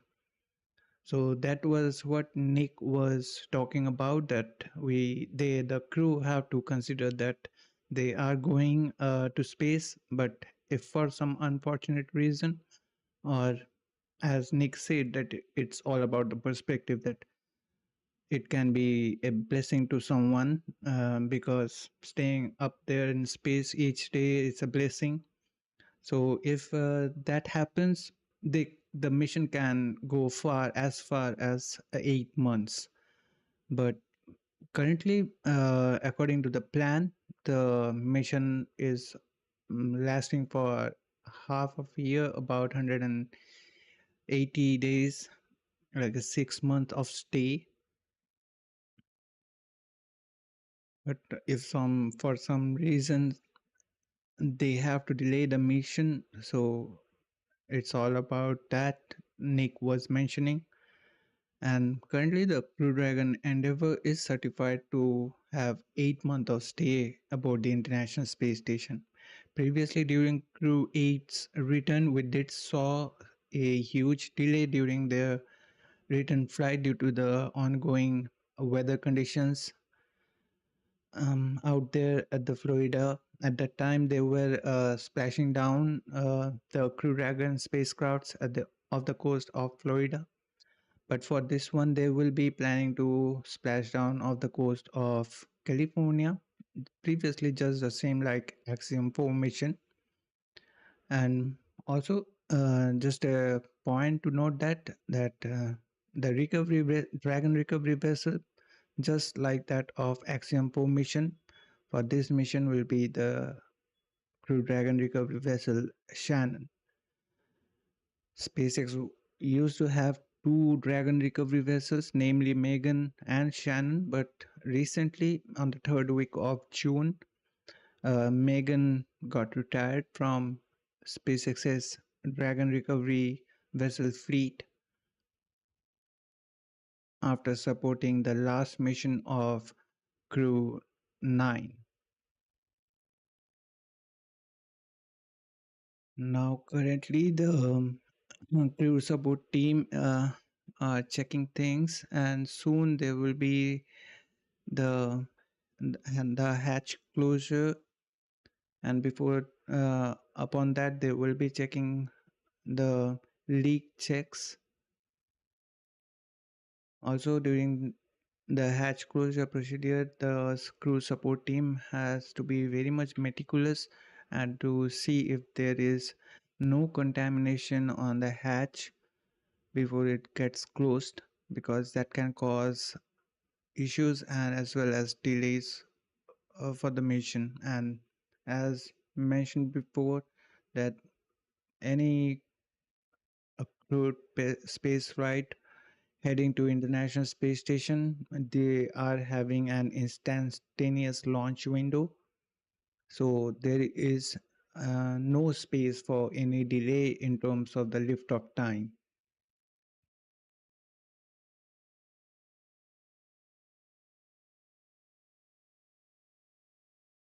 For today, we are targeting a liftoff time of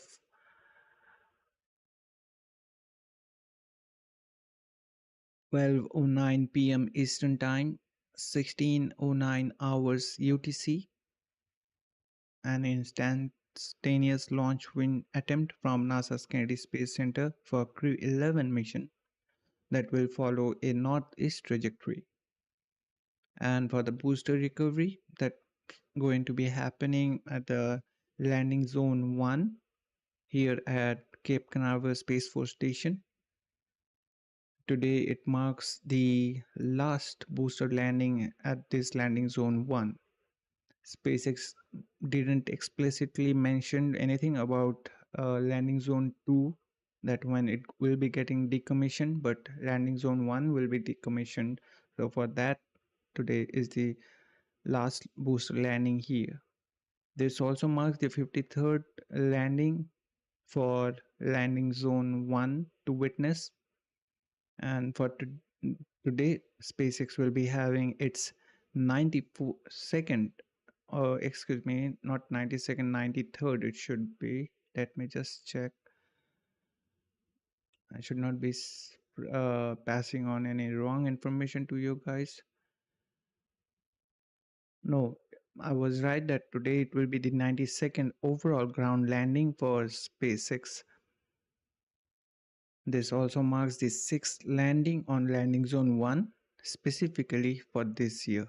And altogether this year, SpaceX accumulated 12th ground landing so far.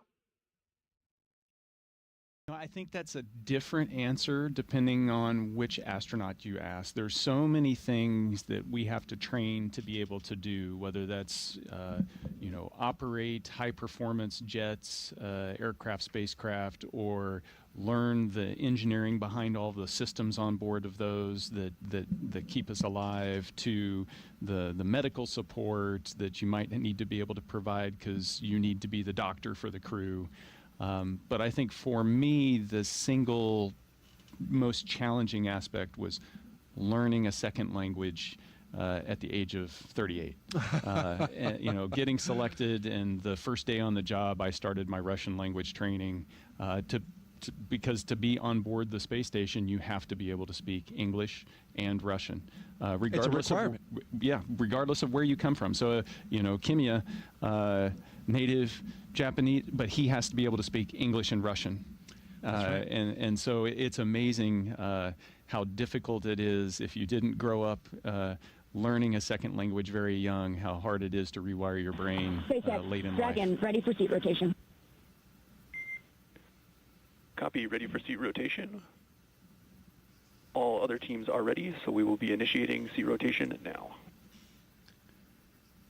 So we just heard the call out. They will be now having the seat rotation This is their entry for position. the They will flight now be articulated into launch configuration, position so that they because that are will help the crew to have able to see the screen the just G above, impacts just above the heads. during there we go, the seat is rotating on the flight configuration. Touching This will help the crew to have less G impacts during their ascent just ahead of her. and to have any physical conditions to have. Getting some waves. Currently all the 4 crew members for the Crew 11 are on board They back out. the Crew Dragon spacecraft Endeavour What's up? on its 6th flight heading to International Space Station. Is important because when you're launching, you want to make sure that that G-force is coming through your chest because it's easier for your body to handle. But then when you're landing and the impact of landing, you want to make sure that you're in that more upright orientation. It's all for crew safety. It does allow them to see the displays better. Dragon SpaceX, seats are in the launch position. With that, you are go for Section 2, suit leak check preparation. And now that they can see those displays better, they can start operating them. And so Zena's going to step through suit leak checks here with the rest of the crew. I did not know that they articulated them down for reentry.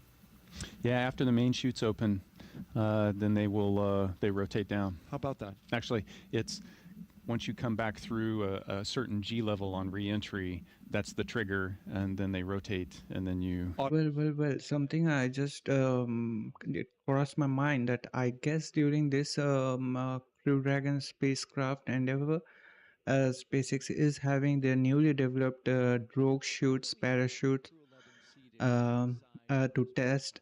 Although they are tested, but like they will be now on to take effect on this spacecraft. As previously mentioned, as of now during the webcast, they didn't mention anything about the space those drogue chutes, but previously SpaceX mentioned that during the Crew 11 mission they will be doing so, and during the commercial resupply services mission upcoming next on August 21st, I guess.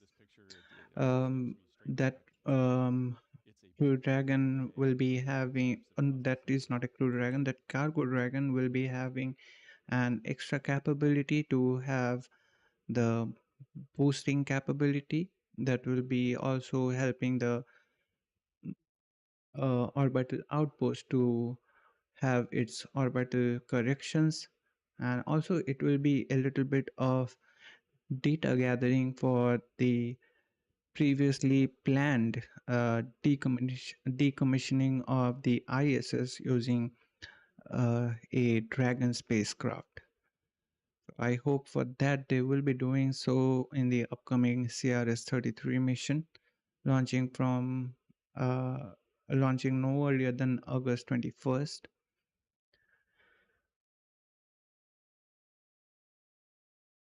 Now, currently, we saw all the crew got ingress aboard the Crew Dragon Endeavour. Now, a series of checks will be going on. We heard the comms. Currently, they will be starting with the suit leak checks, and followed by that, they will be having comm checks, and many other procedures will be going on. So we have to keep an ear out there to hear those SpaceX comms, apart from the webcast hosts who are talking there. Um, Out of them, Nick Hague is there, previously flown on Crew 9.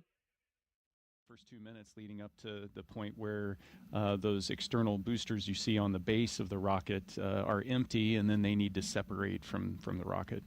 And that's what led to this moment right here, Nick, when those boosters didn't do quite what they were supposed to. Yeah, one of them didn't. They're supposed to propel themselves away from the center, the core stage.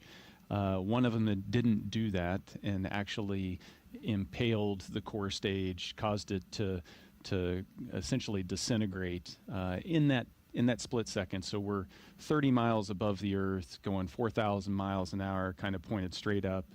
As that happens, it tilts us a little bit, and in that second in which all that occurs, the launch escape system pulls us, my crewmate Alexei Ovchinin, the commander on the mission, and I, to safety. And that shot is the shot before. If we look back to that one, that it's blurry because that's a screenshot from just how violently things were shaking. Yeah, inside. there was in that instant, the indications to us are a flashing red light, an alarm's going off, and then there's a little red indicator that says there's a rocket emergency, and then you're also being shaken kind of side to side for a second or so. And then it's peaceful, because at that point we're going so fast, we've come off, we're just kind of coasting uphill in this slow tumble to the edge of space. And I can remember looking out as we got to the top of that trajectory and seeing the dark black of space and the curve of the Earth below, and thinking to myself, well, we're not going to get there today. Just not going to make it. Yeah. And so, in the moment, you have those little moments where the reality of the situation pops out. Now it's, it starts to set in, okay, what do I need to do to survive? And that's get back into the procedures. Right. And so that view we saw from looking up in the sky, your rocket is coming apart. You no longer can ride that into space. It's done. Now you're on the emergency systems. And you come down back to Earth. And that's you on the right, in the middle, right middle, hugging your wife. Yeah. And that looks like quite the deep embrace. Yeah, I mean, it's in the moment when you're responding, the training kicks in, you're able to compartmentalize all of the emotion of the situation. It's in the aftermath of that, that's less than 6 hours after we had launched, that we're back at the aerodrome there, and that's when the emotions, that's, you're human, that's when it comes out. And Katie had witnessed all of that and gone through that roller coaster ride at the same time, along with my kids and my family that were all there, with less information than I had, because I was going through it. There was, probably 20 minutes where she didn't know what the outcome was. Dragon, we see the same. Closeout team will perform final closeout steps and then exit the capsule. You can proceed to section 4, side hatch close, and report when ready to close hatch. And just a quick note. Copy is proceeding section 4, Wilco. We are still tracking the operations inside the Dragon Endeavour that you see there. They are doing checkouts of the suits, pressurizing them, getting ready for launch. We just heard the call out. The final checkouts are going on, and following that, the hatch will be getting, the side hatch will be getting closed on the Crew Dragon Endeavour. The crew support team is still taking their final checks up there. And previously we were just hearing Nick Hague about his experience during his Soyuz MS-10 launch with his another crewmate on board the Soyuz spacecraft, that is the Roscosmos cosmonaut Alexei Ovchinin. That was back in October 11, 2018. Hague and Alexei Ovchinin boarded Soyuz MS-10 that was destined for the International Space Station, but the launch was aborted mid-flight due to a booster failure. But fortunately, both the crew landed safely after a ballistic descent minutes from the launch. So for that, previously on Crew 9, it marked Nick Hague's third launch and the second mission to the orbiting laboratory. Hague would be eligible for to have uh, to have its third fourth space flight, but since the US Air Force considers space to start at 50 miles, that is 80 kilometers. But during the Soyuz MS-10 abort, they didn't reach the internationally recognized Kármán line at 62 miles. So for that, during his previous flight on Crew 9, Hague marked his third launch and officially the third launch and second mission to the orbiting laboratory. And similarly, for that same reason, NASA counts that as Hague's first space flight, unlike RSA, so the two agencies track his missions differently. LD Dragon, loud and clear. LD loud and clear, stand by for comm check on Dragon to ground. Dragon, LD, Dragon to ground, comm check. LD Dragon, loud and clear. LD loud and clear. Dragon SpaceX, launch configuration comm checks are complete. Dragon copies, and crew are ready for side hatch closure. Copy, crew readiness for side hatch closure. Closeout team is taking final steps in prep for that closure, so stand by for that in a few minutes. The vehicle will then transition to pad hatch closed. Ensure all items are secure from now through launch. Dragon copies, Wilco. So there we go. We got some those callouts there. Suitlex checks completed. Comm checks have been completed as well. Now the crew support team up there, they will be doing their final steps for the closeout, and the side hatch will be closed, and those crew support team will be leaving the crew access arm. Now, meanwhile, let me just tell you the pre-launch timeline for today's mission, Crew 11 mission. Approximately T minus 45 minutes into the countdown. There at that point, when SpaceX launch director gives the final go for the start of propellant load. T minus 42 minutes. The team will be ready for crew access arm to retract that we saw, on which the crew walked on and getting ingressed aboard the Crew Dragon Endeavour spacecraft, which ended with a flight abort, but brought him and his crew members safely to the ground, back to his family. He launched again on MS-12, but that story brought forth a question on social that we want to take now. We're taking your questions live and bringing them to Nick, who's answering them. Right now, we are seeing the crew support team to check the side hatch before closing it out, because it has to be, as I mentioned before, it has to be free from any contamination or debris. This has to be checked very meticulously. For what to do when things go wrong. I'd venture. And I was in the pre-launch timeline. We were at T minus 42 minutes, where team will be ready for crew access arm to retract.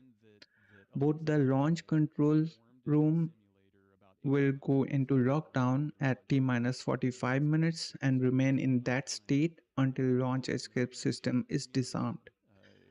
Before they start fueling, they will arm the abort system. T minus 39 minutes, the crew members will close their visors. We will be hearing that in the comms in anticipation of arming the launch escape system. Now, just to give a quick context, the emergency escape system is which uses super Draco thrusters aboard the Crew Dragon. It is used if for some reason the crew needs to make a quick escape in case of any emergency or some unfortunate event. It will launch them very quickly away from the Falcon 9 rocket. If everything looks fine, prop load begins at T minus 35 minutes mark when the loading of the rocket grade kerosene or the RP1 on board the first and second stage of the Falcon 9 rocket.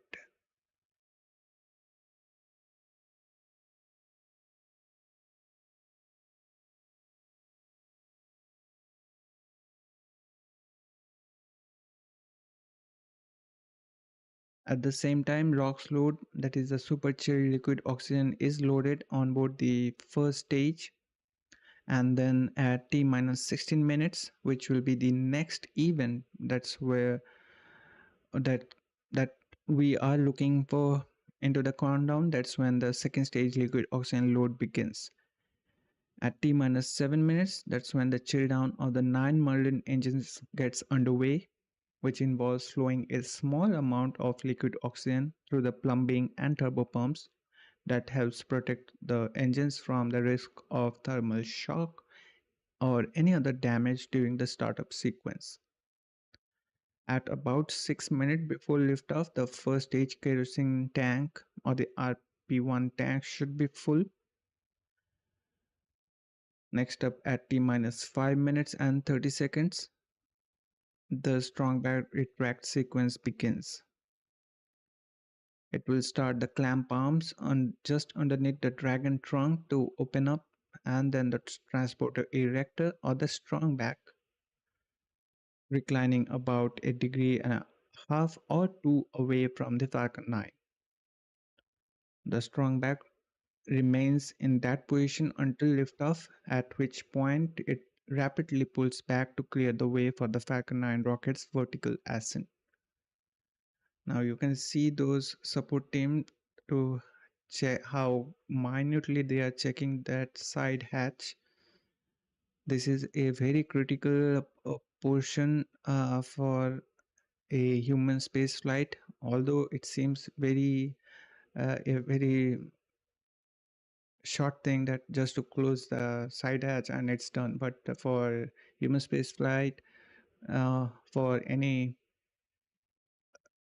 spacecraft having the humans on board, it's a very critical step, because this side hatch, as previously Nick was saying on the webcast, it will be getting closed here, getting to open about the International Space Station, and finally it will be opening back when they will be returning back to the Earth. So it has to be very free from any contamination or any infringement. And also, if there will be any kind of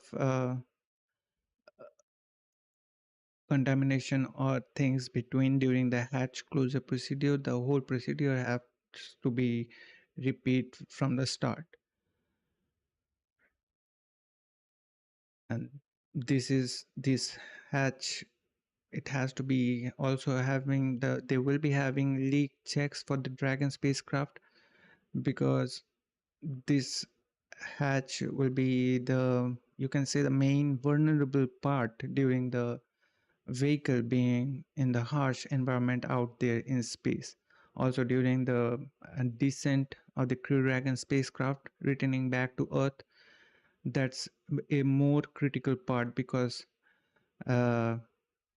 There, the Crew Dragon will be reaching a peak heat up to like 3000 or more than that, even centigrades of temperature. So to ensure the safety of the crew hatch seal is a very critical part in human spaceflight. Now we were into the pre-launch timeline. We were up to the point where we were discussing the strong back retract sequence that will be happening at T minus 5 minutes and 30 seconds into the countdown before liftoff.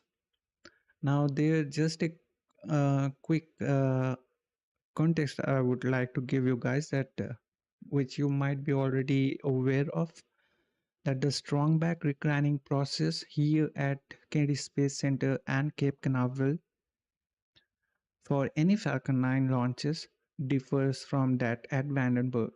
Here at Kennedy Space Center and Cape Canaveral, we recline the strong back about 1.5 degrees or 2, whereas at Vandenberg we recline it 13 degrees away from the Falcon 9. So upon the retraction of the strong back being successful, next up into the countdown will be T minus 5 minutes, where the Dragon switches to its internal power. At approximately T minus 3 minutes mark, the first stage liquid loading should be complete, followed by the second stage liquid loading wrapping up at about T minus 2 minutes mark. At that point, the Falcon 9 rocket is fully fueled with 1 million pounds of propellant. Finally, coming up to T minus 1 minute mark, the propellant tanks are brought up to flight pressure. In this final 60 seconds of countdown, the control of the flight system, that is the launch sequence, is handed over from the ground sequencer to the Falcon 9's onboard flight computers.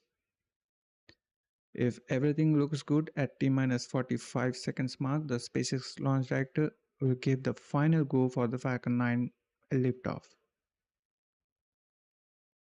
Now at T minus 3 seconds, the engine ignition sequence start command being issued by the onboard engine controller, controlling the rocket through the last minute of terminal count. And finally, at T0, we will have liftoff. If all 9 Merlin 1D engines in the Falcon 9's first stage ignite and are healthy, flight computers will give the command for the hold down clamps to release the Falcon 9 for the Crew 11 mission's vertical ascent. So that's all about the pre-launch timeline. I will discuss about the post-launch timeline in a while. So now let's check in that what the mission audio feed is telling us about the progress of the mission right now. Mission to the station, and planning to do our 6-month long duration mission. And job one, as soon as we opened that hatch, was integrating Butch and Sunny into the Crew 9 crew, and then continuing to do that research mission. There you are, lifting off. I got to say that the weather today is so much better than it was back then. We had a hurricane blow through a day or so before, and then there was a window and a little hole in the weather, and we shot through it. I think they've got a better weather today. And there you are with your full crew of 4 on the way back home. Yeah, you can see Butch in the far field there. Sonny's just off the camera, close to us, and yeah, coming home. Right now on your screen, you can see the side hatch getting closed. A very successful mission, Crew 9, bringing back home Butch Wilmore and Sonny Williams. I imagine, did you have to kind of, wrangle Sonny out? Following the hatch closure, we will have the leak checks for the Dragon spacecraft. We will be hearing those in the comms. back to some of the things you miss about being on Earth, but you're also sad to close the hatch and to leave that environment up there that's just so special. You know, you never know when you're going to get back, if you're ever going to get back, because, you know, everybody's future is, you just don't know. And it is just so, it just has such a huge effect on everything that you do, you know, and you bring that back. And so missing out on being able to float around or look out the window. Referring to one of our friend joining us, Mahesh. Actually, I'm not understanding that what you were saying about the laptop ready. Where the laptop ready is coming here, I'm not understanding. It will be quite helpful for us if you can elaborate about that. 2 hours and 10 minutes until liftoff of Crew 11, NASA and SpaceX's rotational mission to the International Space Station. In a little less than an hour, we are going to expand coverage with our friends from SpaceX joining our launch broadcast, and we'll come up on camera so you can see us, see Nick live in the flesh here as he steps us through the operations today all the way to liftoff and into orbit. SpaceX's webcast will be beginning approximately 1 hour from now. And that will be approximately 1 hour prior to the liftoff. Conditions both here and along the ascent corridor. Winds are forecast to be picking up around 14 knots and then peaking to 18 knots at launch time. So that is something that they're going to evaluate closely. The winds have to be within a certain range before they'll go forward with prop load, which of course is a very careful and delicate operation. It's automated for SpaceX, but when you start loading a rocket with propellant, a lot of care has to be given to external influences like the weather. Dragon SpaceX, we're commencing health check for launch escape system. You can expect a momentary flight computer state change, followed by transition back to pad hatch closed. Dragon copies. And so you mentioned the weather, and it gets right to the point that they're making here is the weather's got to be good so that we know that the launch escape system can be used, so we can arm that before we start loading that propellant. So at the moment we start loading all this dangerous stuff onto the rocket, we make sure that the crew has got a way to get out of there in a heartbeat if they need to.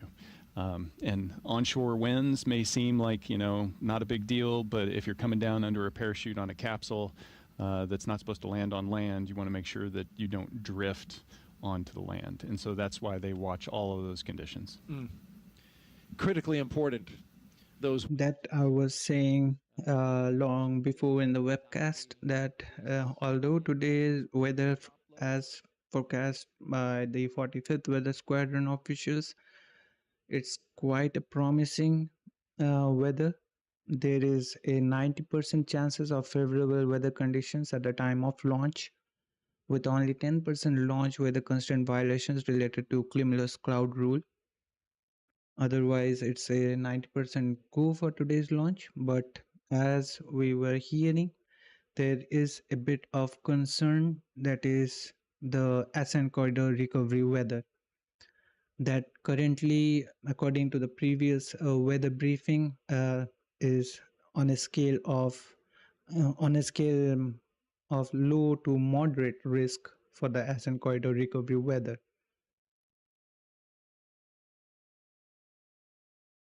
And before the prop load begins and the launch escape systems will be armed, they will be keeping a close eye on that, because as we just heard from Nick, that the turbulent airflow at the ascent corridor can cause issues with the launch escape system not to be successfully used, and that can cause a havoc for the crew as well as the Dragon spacecraft in case the launch escape system is needed. But in SpaceX's uh, launches, it's a very rare case, but we should not be taking things into as granted, because who knows, it's a human space flight, and we have to make sure that everything falls in the correct orientation. So we have to take it into consideration that the launch escape system may be, and to be frankly, it should be considered that we should consider that it will be used, and based on that we have to make things prepared and to look after. So the ascent corridor recovery is quite a critical thing to look after. And already, as I mentioned, that today is in a low to moderate scale, but if for some reason the winds are up there won't be favorable for today's launch, although SpaceX mentioned that they have a backup opportunity available tomorrow, that is on Friday, August 1st at 11:43 a.m. Eastern Time, 15:43 hours UTC.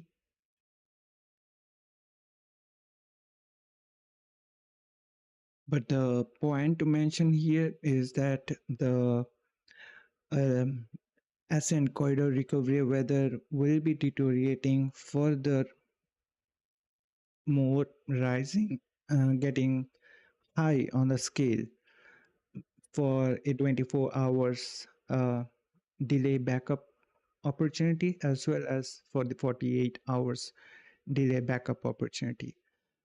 If unless the weather changes its um, orientation, or you can say its mind, and things gets good on its own, so then hopefully they can have a good possibility of launch. If today we won't be having the launch, then maybe uh, tomorrow or day after tomorrow we will be having a good launch opportunity. But currently, according to the 45th Weather Squadron, the ascent corridor recovery weather is about to worsen more than today's condition in two of the backup launch opportunity for Crew 11 launch.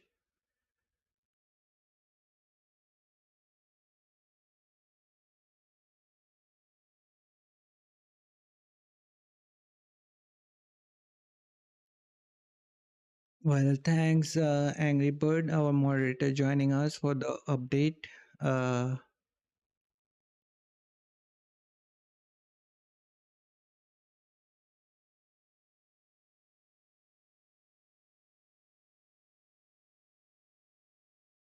and also to Mahesh, I'm again asking about the laptop ready and about this total copyright or safety. I'm not understanding. Please, if you will be taking your time to elaborate this, we'll be happy to hear from you. Now I will join you guys in a while. I have to have something to drink because I'm a little bit choking, kind of. So meanwhile, you guys enjoy the stream. I will be joining you guys in a while with the upcoming updates to share with you. But they're also thinking about all the people that helped them get into that seat. The training teams, the ops teams, everybody that supported them along the way. Their families, their friends, the ones that have been the support network to get them to this day. As Crew 11 reflects, we want to reflect on their destination, the International Space Station, one of the most extraordinary labs ever built. Here's a closer look now at how science happening up there in their destination in low Earth orbit is improving life for all of us down here on Earth.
Well, just to provide you update during the last shown video from for the ISS, uh, recently back on Monday, after 16 years with NASA astronaut and microbiologist Kate Rubins retired. Rubins completed two long-duration missions aboard the International Space Station, logging her 300 days in space and conducting 4 spacewalks. She was the one to first sequence DNA aboard the International Space Station. So that was a quick update for you guys.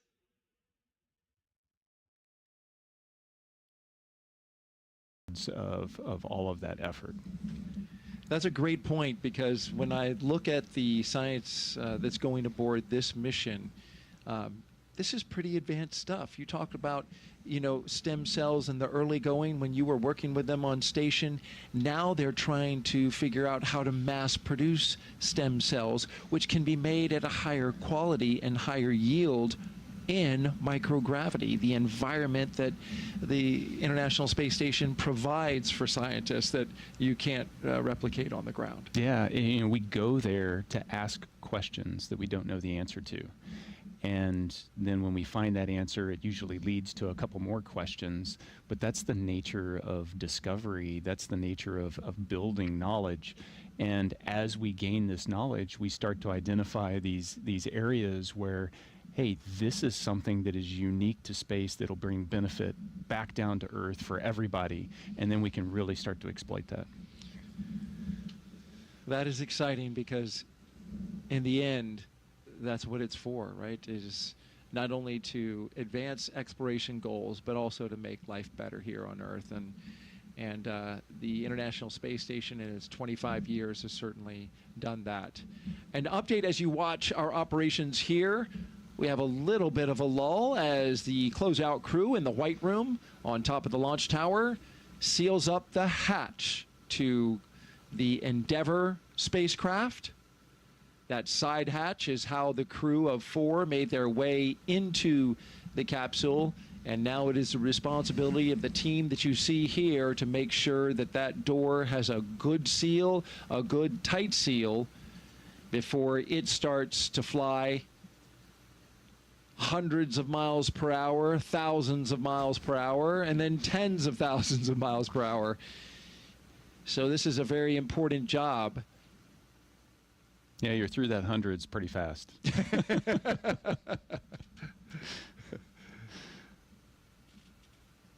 What's the ride like on the Dragon specifically at liftoff? It's smooth. Yeah. Yeah, it feels so smooth.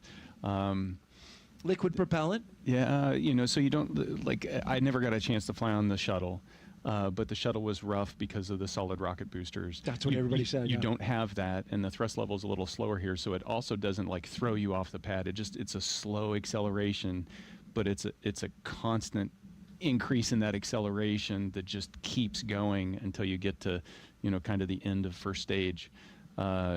It's just super smooth. And then when the first stage is done, it separates, and then there's 5 seconds or so before you light the second stage engine, upper stage, and so you're weightless.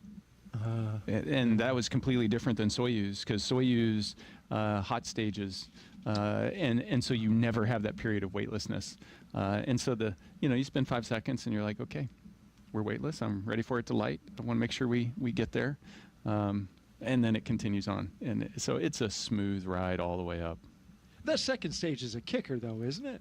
It all starts slow. So the G ramps starts up? and then it slowly ramps up.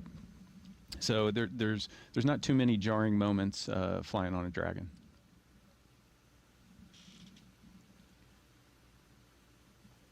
We were talking earlier about the science. Let's dive into what Crew 11 will be doing. They will be busy at T-minus 1 hour and 53 minutes until they lift off to get there. We have 2 astronauts and 1 cosmonaut inside Crew 11 right now.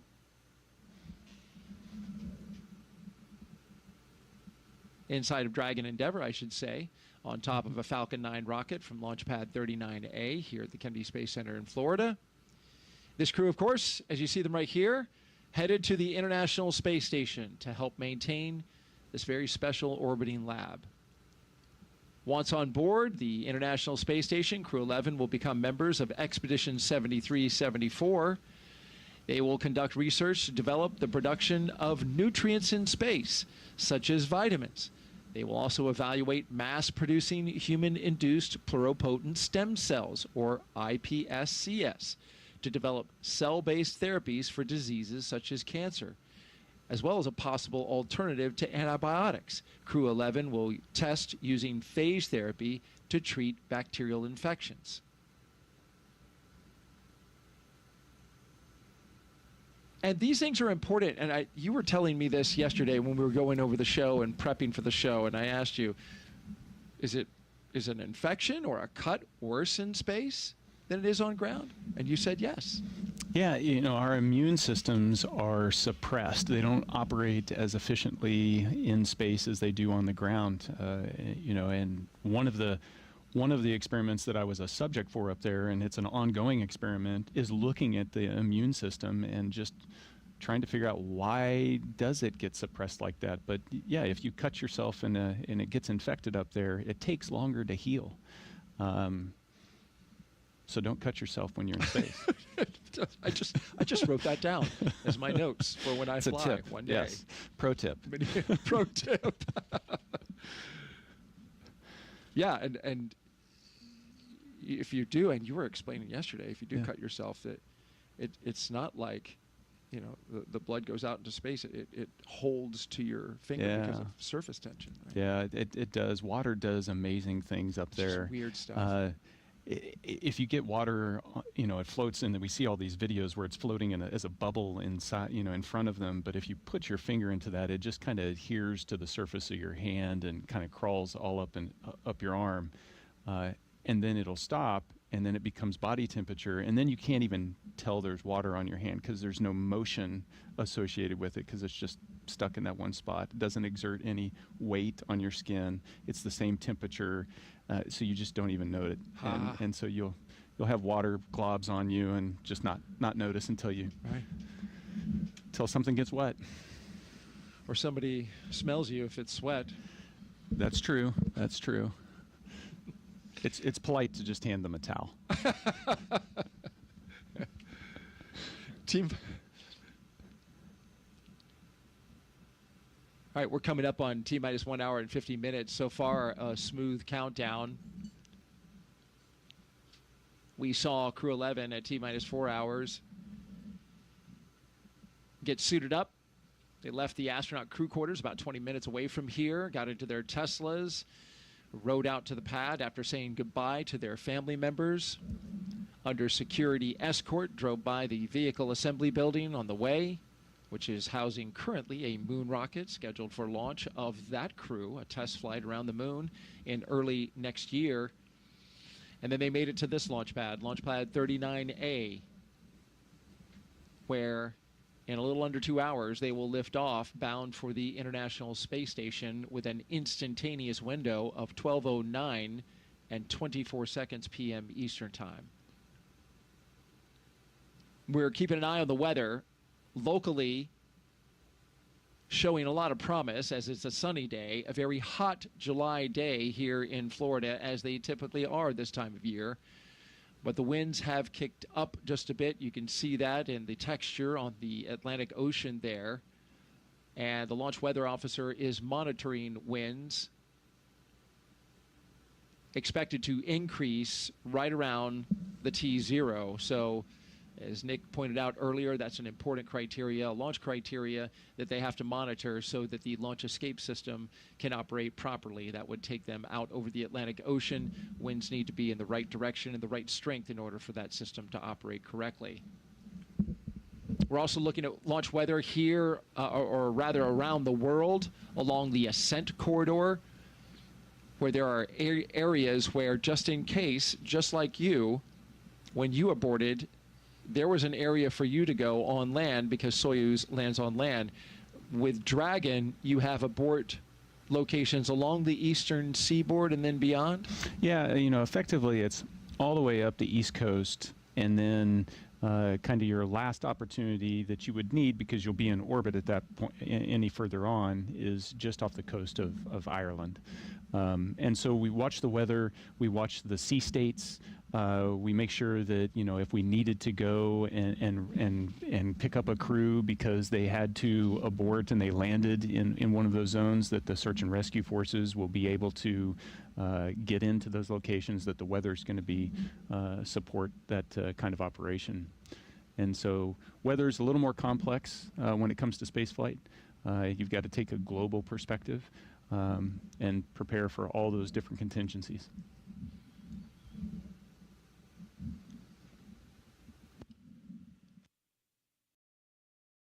Hi there, it's me Dipto from AstroYonder team joining you back again.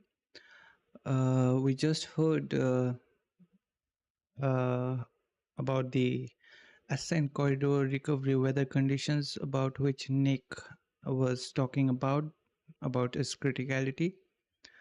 We did discussed about that earlier, and as I mentioned at the very early in the stream, that it is a condition today we are having to look after, which is critical, of course, for the launch escape system to work nominally. And as today's launch weather forecast predicted by 45th Weather Squadron mentions, its conditions to have a risk of a low to moderate on a scale of low, moderate, and high. So that's they have to look after very closely. And we heard on the webcast that according to current prediction, it is predicted that the winds up there will be more turbulent and rising high. So let's see what happens. We will be hearing those comms in a while. But now let's break down into some major milestones this mission will be bringing up with. Of course, the launch is the big kickoff with SpaceX's Falcon 9 rocket lifting Dragon Endeavour on its sixth flight into orbit. Assuming all goes as planned, and with a 90% chance of favorable weather conditions, it will be a smooth ride. Now, about 8 minutes after liftoff, the Falcon 9 first stage will separate and aim to land on landing zone 1, marking its final landing. The second stage will then fire, boosting the Dragon to about 17,500 miles per hour. Once in orbit, the crew and SpaceX's mission control back in Hawthorne, California, will monitor a series of burns to fine-tune Endeavour's trajectory to the International Space Station. The spacecraft is set to dock autonomously with station's Harmony model around 3 a.m. Eastern Daytime on Saturday, that is on August 2nd, 2025, after a roughly 39-hour journey. That is the longest transit yet for a Crew Dragon to International Space Station. After docking, the crew will open the hatch. They will join the Expedition 73-74 team and spend about 4 days overlapping with Crew 10 for a smooth handover of experiments and station operations transitions. Their mission wrap-ups in late January or early February 2026 as of planned now, when they will climb back into Endeavour, undock and splash down off the coast of California. Likely it is so as of now, and depending on weather. The crew will handle critical maintenance tasks like swapping out life support components in spacesuits and managing resupply missions from SpaceX's Cargo Dragon, that is with these commercial supply services mission to the International Space Station with CRS-33, currently slated to be launched on August 21st, 2025, followed by Roscosmos Progress spacecraft to arrive at the orbital outpost, and then the Northrop Grumman's Cygnus spacecraft. Well, worth mentioning, the Northrop Grumman Cygnus spacecraft was not meant to be launched this year, but they paced up and they are currently targeting this year for their next cargo launch. The crew up there at that time, they will also welcome a Soyuz spacecraft back in the upcoming November of this year that will be carrying NASA astronaut Chris Williams, and will bid farewell to another with Johnny Kim, or also known as Jonathan Kim. So a huge milestone during this day is the marking of 25th years of continuous human presence on November 2nd of 2025 aboard the International Space Station. A remarkable achievement for NASA, SpaceX, and all of its international partners like JAXA and Roscosmos. As Zena Cardman said previously, the ISS is a critical stepping stone for learning how to live and work in space, from fixing systems to conducting groundbreaking experiments. Now, speaking of experiments that will be performed during Crew 11 mission, let's dive into the science, because this is where Crew 11 will really shine. They are set to tackle a packed slate of research to address health challenges for deep space missions.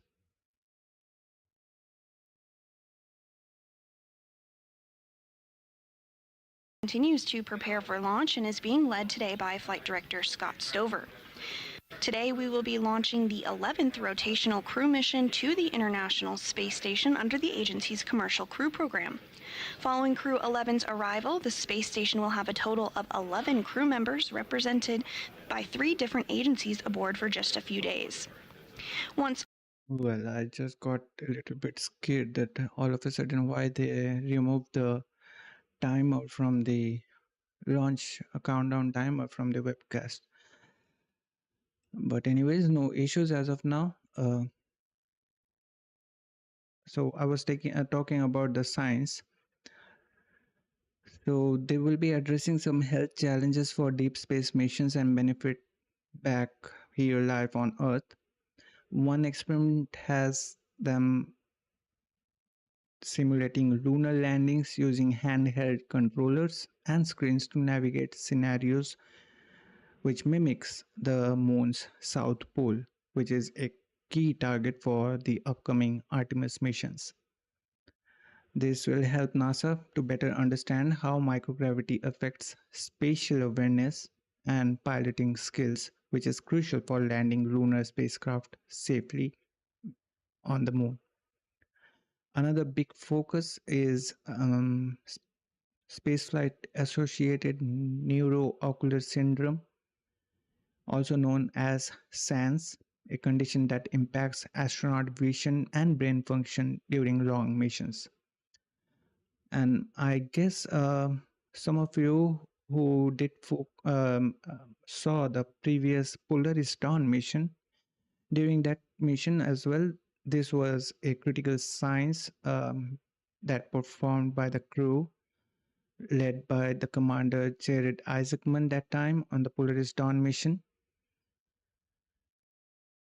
Now the Crew 11 will study ways to prevent or treat the SANS, that is the neuroocular syndrome.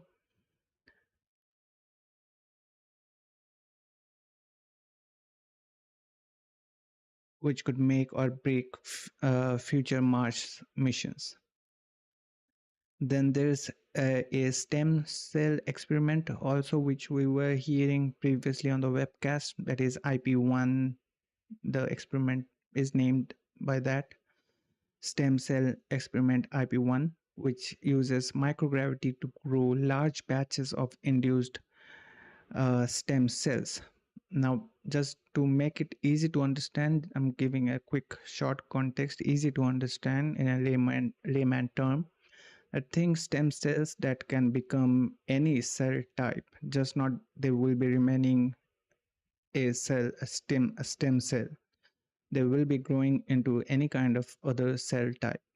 So about that, they will be having some experiments on this Crew 11.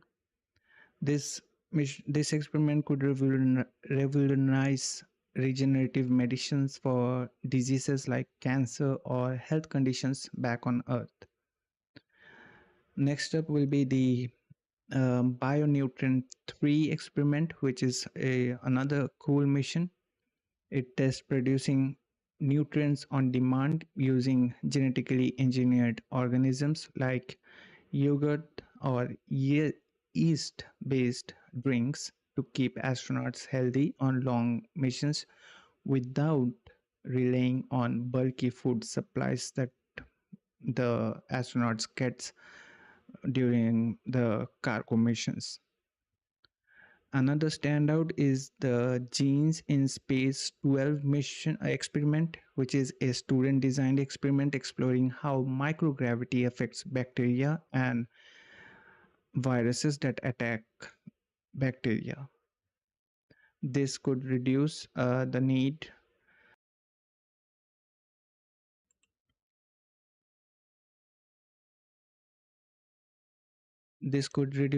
for antibiotics in space, which will be a game changer for crew health. And they will also investigate plant cells division in microgravity, which would improve crop growth for space habitats and supply material flammability to design safer spacecraft. But wait, there's more to come. The crew will manage hundreds of experiments from fluid physics to biotechnology, building on the International Space Station's legacy of over 3,000 studies conducted by crews from different countries. They will also capture Earth imagery for climate and disaster response research, continuing the International Space Station's role as a unique vantage point. All this work supports NASA's goal of sustainable exploration, ensuring that mankind is ready for the moon, Mars, and beyond. So that's all about the science that will be performed by the Crew 11 members up there during their Crew 11 mission, being a part of Expedition 74. As of now, when they will be getting docked, they will be a part of Expedition 73-74. Currently, the crew members of Expedition 73 aboard the International Space Station are 7 crew members, including the ISS commander, who is also from Japan, Takuya Onishi, 3 NASA astronauts to be precise, Nicole Ayers and McLean and Jonathan Kim, who is also known as Johnny Kim in short, and 3 cosmonauts, that is Kirill Peskov, Sergei Ryzhkov, and Alexei Zubritsky.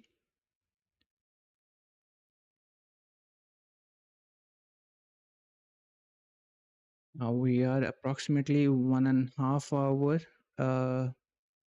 1 hour 33 minutes to be precise from the liftoff, and approximately 18 minutes or so from the SpaceX webcast to begin. Let's just quickly get done with the post-launch events for today's Crew 11 mission. After liftoff at T0, uh, following that event, which itself is a big milestone, that is the launch.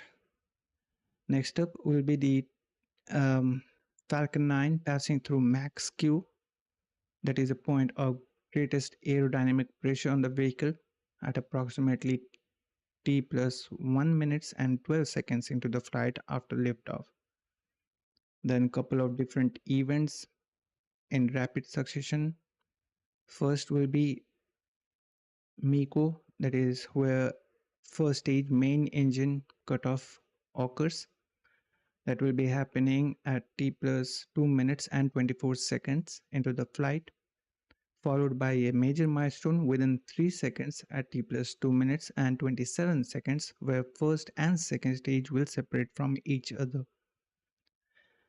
Meanwhile, the first stage will undergo a flip maneuver, preparing for its boost back burn initiation. After 8 seconds from the stage separation, second stage MVAC engine will ignite for the first time during today's flight. That event is also known as SES1 in short, at T plus 2 minutes and 35 seconds. Then at 2 minutes and 41 seconds, the Falcon 9 booster will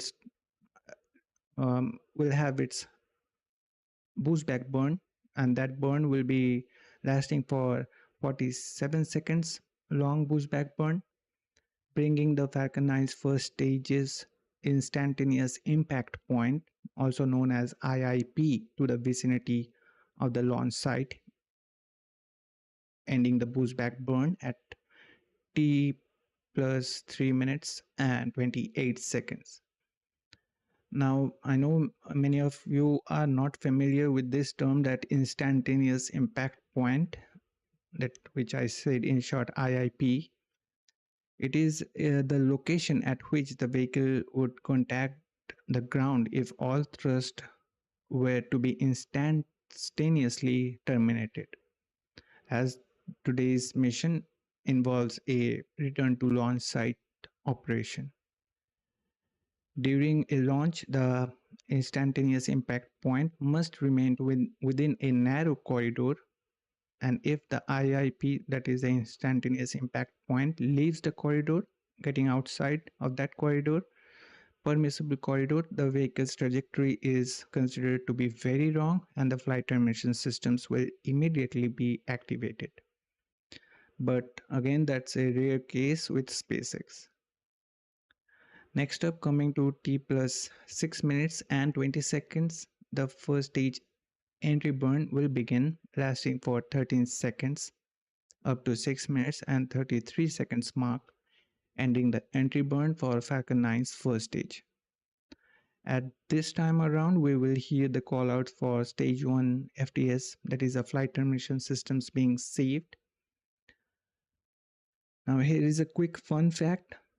The stage 1 FTS being saved, or one can say flight termination systems are turned off or disabled,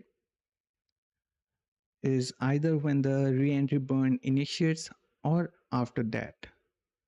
Whereas the stage 2 FTS call out we will be hearing in today's flight is when the orbital insertion burn is done for the stage 2.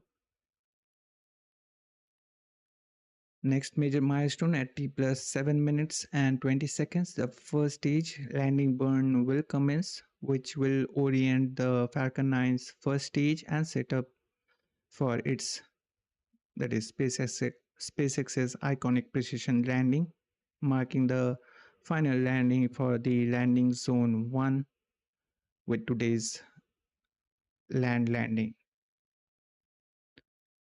At T plus 7 minutes and 43 seconds into the flight, the first stage will land on the landing zone 1 for the 6th time this year, marking SpaceX's 482nd overall booster landing to date.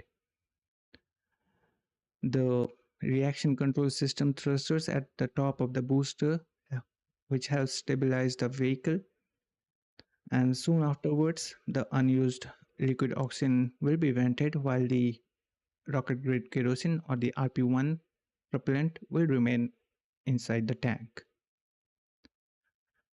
The second stage MVAC engine will shut down, that is SECO 1, for the first time in today's flight and enter into a parking orbit at about T plus 8 minutes and 46 seconds, completing its near about 6 minutes of burn.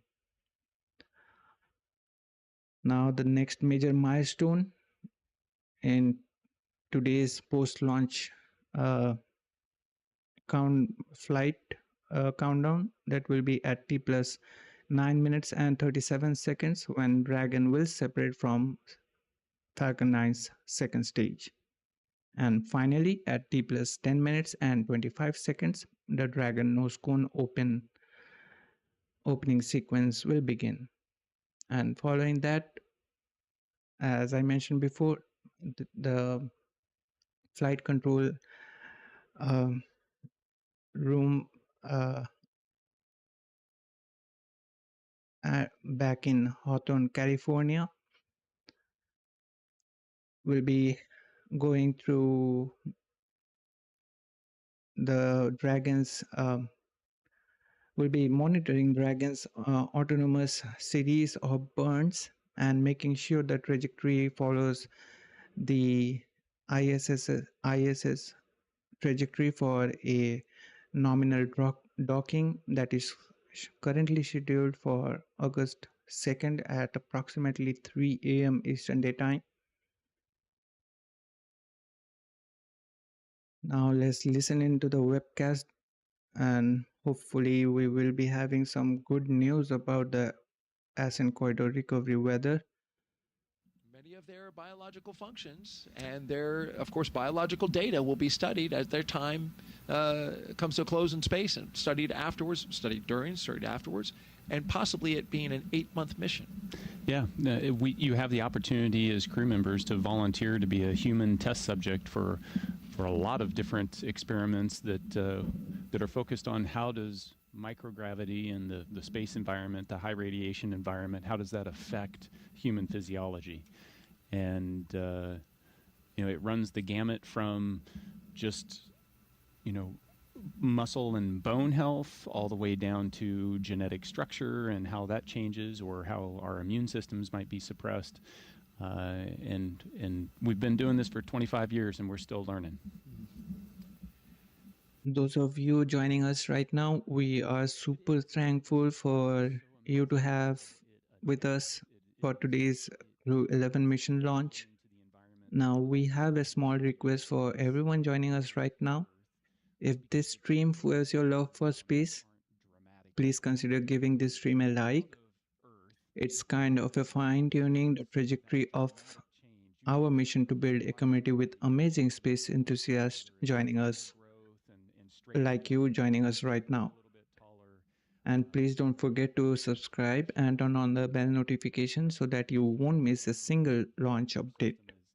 Here at AstroYonder, we believe together we will build the ultimate constellation of space enthusiasts. Would be super grateful for your kind support. Now, just to update you guys, for the docking of the Crew 11 mission, the stream is already posted on our channel. Don't forget to check out the stream after this stream will be ending. Hopefully, we will be having some good news for that ascent corridor recovery weather conditions, which is a main concern for today's liftoff.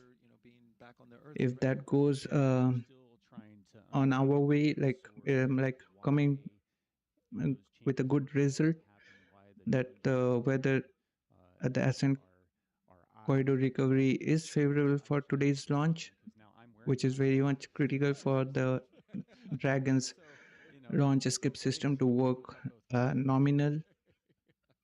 So if that goes well, otherwise we have a 90% go for today's launch. So if that goes well, we will be soon ending up with the liftoff, and there it comes to the play that we will be requesting you guys to check out our upcoming Crew 11 docking with the International Space Station stream posted on our channel. We have social questions. Keep them coming. We've had some great ones so far. Just use the hashtag AskNASA and send us those questions on Facebook, X, YouTube, and Twitch.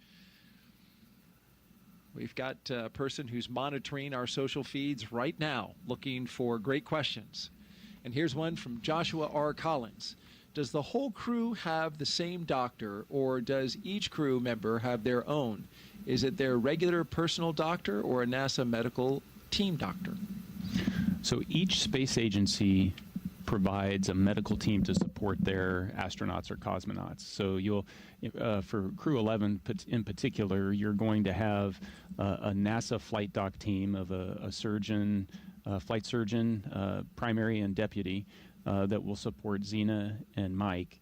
And then you're going to have separate medical teams supporting Kimiya and then a Roscosmos team supporting Oleg. Those, in the NASA, if I look at how NASA supports us with medical, the personal doctor is your flight doctor. And so the person that sees you day to day for the years leading up to your mission is the same person that is supporting you throughout your mission, and then after your mission when you're rehabilitating, and then beyond. And so that flight medicine team is one of those key relationships that you develop once you join the astronaut corps. A flight surgeon for each space agency, and they go with them until they get to the pad, and then they break off. They're there, standing not too far away, just in case they are needed for any reason. I guess this question is more easily answerable to all the Indians out there, because during the Axiom 4 mission, we had some updates getting from the doctor under whose surveillance Subhangshu Shukla was there.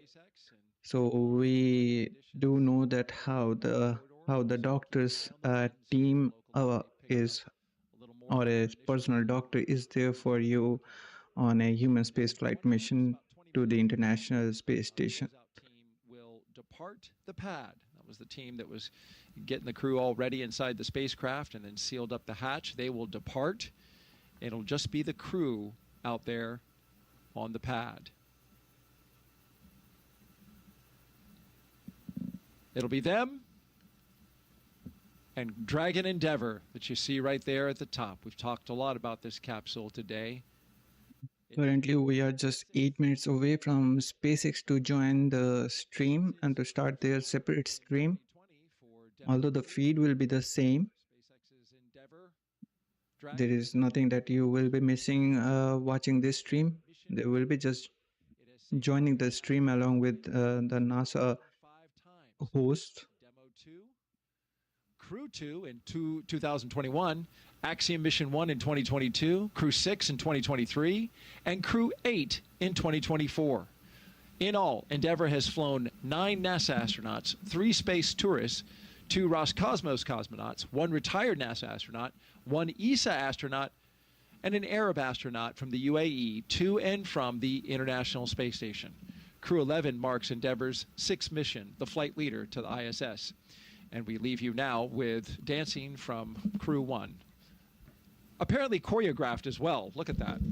Well, I can see in such details how they say it for each of the nation, but here is just a quick context. So far, SpaceX, before this launch, they launched 18 crewed mission aboard its Dragon spacecraft with 70 crew members to the space station.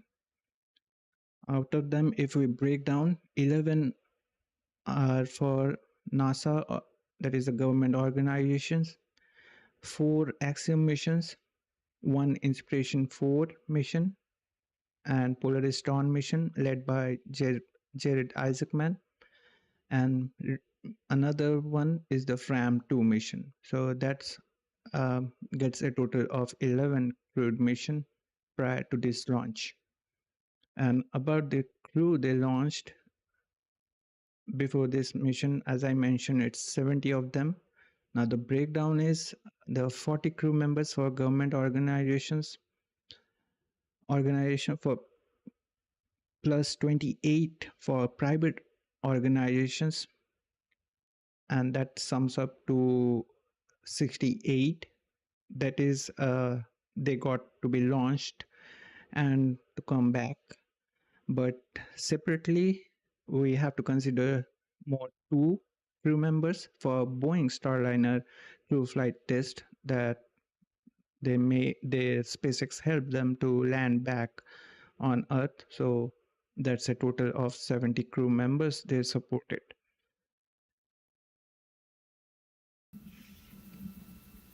With today's mission, it will be rising to 74 crew members.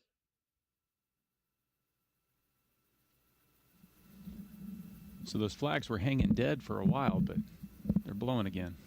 Yeah, that's the breeze that the forecasters looked at the charts and the data that they have around all the instruments that we have around the Kennedy Space Center.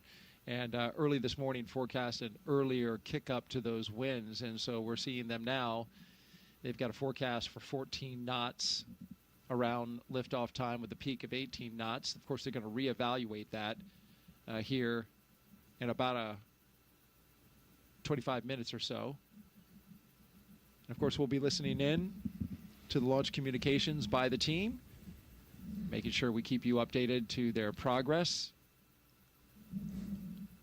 We have a launch opportunity today at 12:09 p.m. Eastern Time, but if for some reason the weather does not work out, we have opportunities the following days. Tomorrow, on Friday, August 1st, where we have an 85% go for weather, with the only concern being potential cumulus clouds like we're seeing today. The only thing there is that the ascent corridor goes up in terms of its risk, because there is a trough of disturbed weather coming across the country, and we'll be out into the Atlantic by then. So that is something that they'll have to monitor. That's why today is such a perfect spot, because that is low right now. That potential concern is at a very low state. Finally, they mentioned about the ascent corridor recovery weather for the backup opportunities. And really, today is a perfect spot for them and the opportunity to have the launch. If not, according to the weather forecast, up to more upcoming 2 days, it's very critical for them to launch. It's unlike any other Falcon 9 launch where we have a broad period of launch window. As this is a human space flight to International Space Station, it is always always an instantaneous launch window. So that makes things more critical, because during having a broad launch window, weather can be favorable for the launch, but for an instantaneous launch opportunity, it's very much like things has to be very much be in an equilibrium and just to be falling in your court, so that it can be favorable for the liftoff. Now, hopefully, we will be soon getting that weather briefing for today's weather conditions. Yeah, everything, it's an instantaneous launch window, and so you have to start backing up from that of the things that need to be done. And the big one is right now they're sitting on a rocket that's empty. So they're not going anywhere unless they put some juice in the rocket. So that's going to start around the T-minus 35 time frame. And before we start to load all of that, those explosive materials, we need to make sure that the launch escape system is armed. And so we'll go through a debrief prior to that to make sure everybody's good. Then we'll arm the launch escape system and then start with that prop load. So there's some big things. And as you're sitting there, the reality of the situation, you understand how once they make the decision to go, once we launch that launch escape or arm that launch escape system, you're on a live rocket. And if something goes wrong, the system can make a decision that it's going to automatically pull you to safety. And it's designed to do that. You want it to do that, but you also realize that, you know, in a fraction of a second, you could be in a very different situation than you are right there. You would know that well, as your mission had an in-flight abort in 2018 while flying Soyuz MS-10. But that launch escape system worked perfectly and brought you and your crewmate down safely to ground, to your family. And you dusted off your boots, got back on 5 months later, and successfully got into space on MS-12. So that launch escape system is a critical... Well, Mahesh, countdown is about, I say, due that approximately 45 minutes, you can say, from liftoff. You can consider the countdown to start officially, because at that point, SpaceX launch director gives the final go for the start of propellant load. This will be a 38. Now, as Nick recently mentioned about the launch escape system and the prop load, he mentioned that during T-minus 35 minutes time frame, we will be loading the propellant aboard the Falcon 9 rocket, but the previous evaluation starts from T-minus 45 minutes. And there, the SpaceX launch director will give the final go for the start of propellant load, and following that, the main critical part is the T-minus 42 minutes, where T-minus 42 minutes is not the critical one. It's when the crew access arm will retract. Now, at that point, the launch, both the launch control room will go into a lockdown at T-minus 45 minutes mark, at what point the SpaceX launch director will give the final go for the start of propellant load. And it's because they will remain in a lockdown state until the launch escape system is disarmed. Before they start fueling, they will arm the abort system. At T-minus 39 minutes, the crew members will close their visors in anticipation of arming the launch escape system. As we previously discussed, and many a times during the webcast we heard about that, is the escape system is which is for the crew safety, and for Dragon, in which it uses Super Draco thrusters aboard the Crew Dragon. It's for any unfortunate event or in case of emergency, that if for some reason the crew needs to make a quick escape, this will help them to launch them very quickly away from the Falcon 9 rocket. Also, to make this launch escape system to work perfectly, the ascent corridor recovery weather conditions has to be favorable, and the wind has to be within the permissible range for this launch escape system to work as intended. Now, I guess SpaceX joined the webcast. So let's listen into the webcast, what they have to say.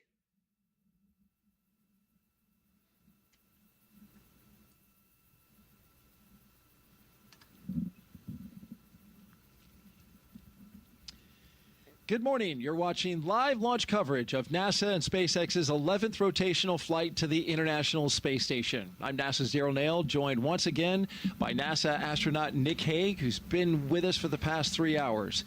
Liftoff is set for 12:09 p.m. Eastern Time from Launch Pad 39A here at the Kennedy Space Center.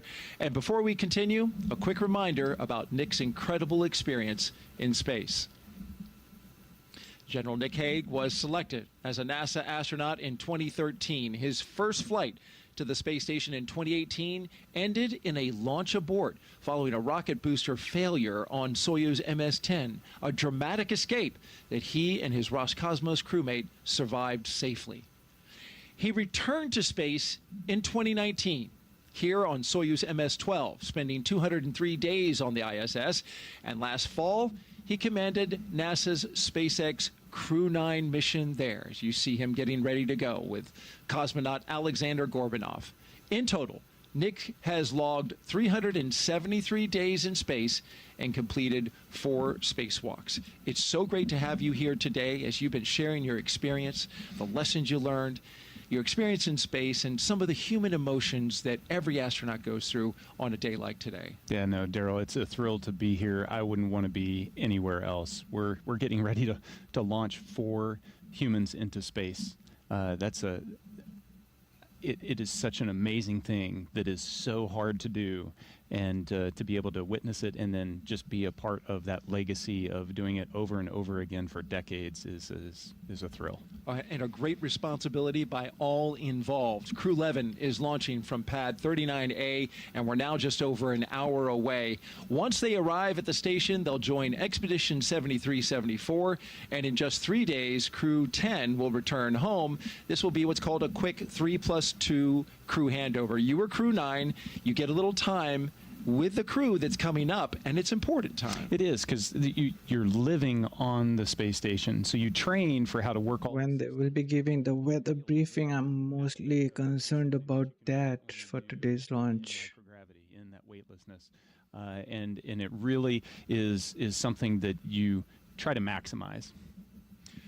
All right, let's take you through Crew 11's launch day preparations so far this morning. Nick Hague has been with us throughout. After waking up and grabbing a bite to eat, the crew suited up inside the historic crew quarters, a tradition that dates back decades. SpaceX teams helped them into their custom pressure suits, and just like the other crews before them, they gathered around a table for a card game to burn off any lingering bad luck before launch. After that, they followed in their footsteps of every NASA astronaut since Apollo 7 in 1968, walking out to greet a crowd of family, friends, and supporters with a big wave.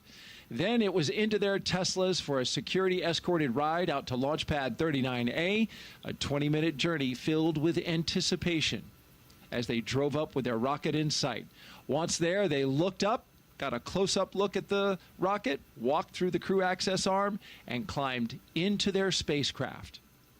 And now, there they are at the top of this rocket, inside that Endeavour capsule, and they are awaiting the next big milestones, the fueling of the rocket and the arming of the launch escape system.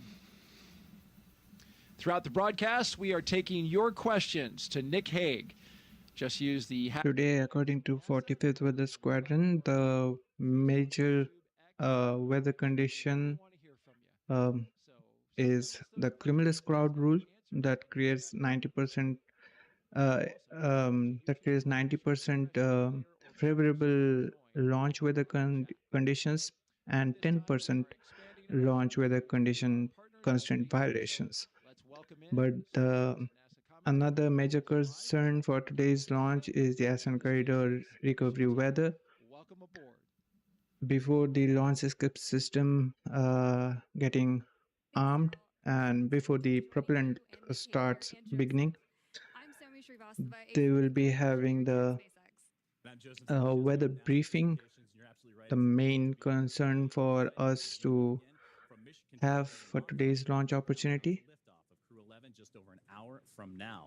Crew 11 is our 11th operational mission with SpaceX, flying astronauts for long-duration missions to the International Space Station, and the 12th as a part of NASA's commercial crew program with SpaceX. Crew 11 has 2 first-time flyers on board, as well as a veteran NASA astronaut and a veteran Japan Aerospace Exploration Agency, or JAXA astronaut, making their return to microgravity. The multinational crew also represents 3 different space agencies: NASA, JAXA, and Roscosmos. Today's crew will fly aboard Dragon Endeavour, which was the first operational Dragon to carry crew on board during SpaceX and NASA's Demo 2 mission in 2020 with astronauts Bob and Doug. Endeavour has been pretty busy since then, having also flown NASA's Crew 2 mission, AX-1, and NASA's Crew 6 and Crew 8 missions. This will be the first Dragon to fly 6 times. Overall, for the Dragon fleet, this will be Dragon's 49th visit to the space station and its 19th human spaceflight mission overall, and the 5th Dragon flight just this year. Now, over the last 3+ hours, Crew 11 has been going through all the detailed process of getting ready for their mission, as you've been following along with Nick and Daryl from the Cape to the International Space Station. Just a quick note, today's launch will be the last human space flight being supported by SpaceX for this year.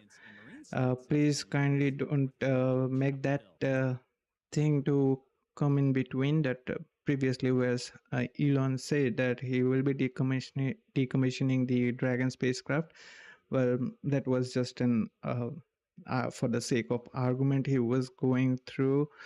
So let's not consider about that, but technically this will be the last human space flight reaching to the International Space Station for this year.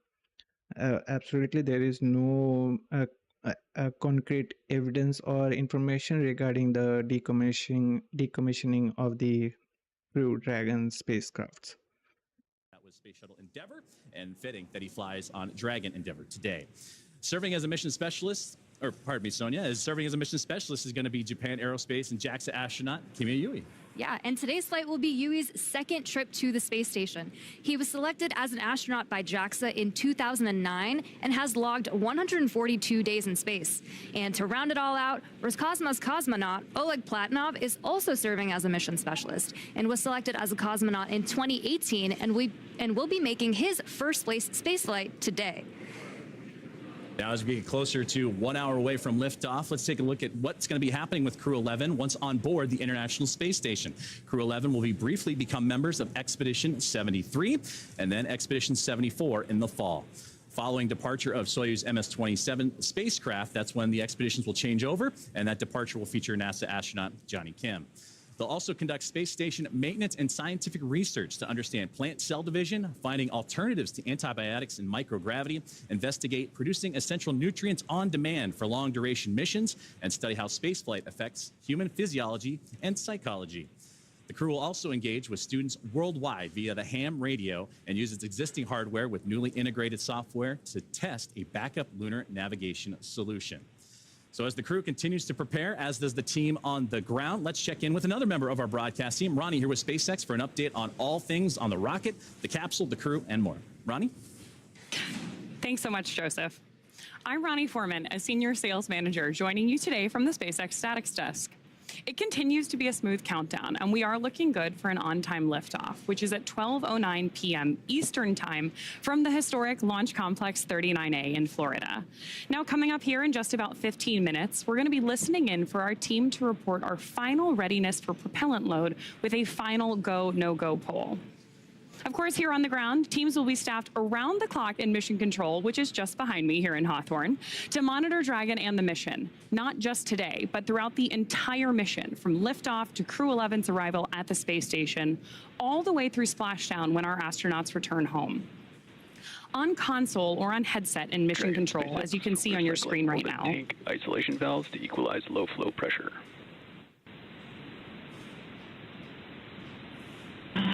Dragon copies.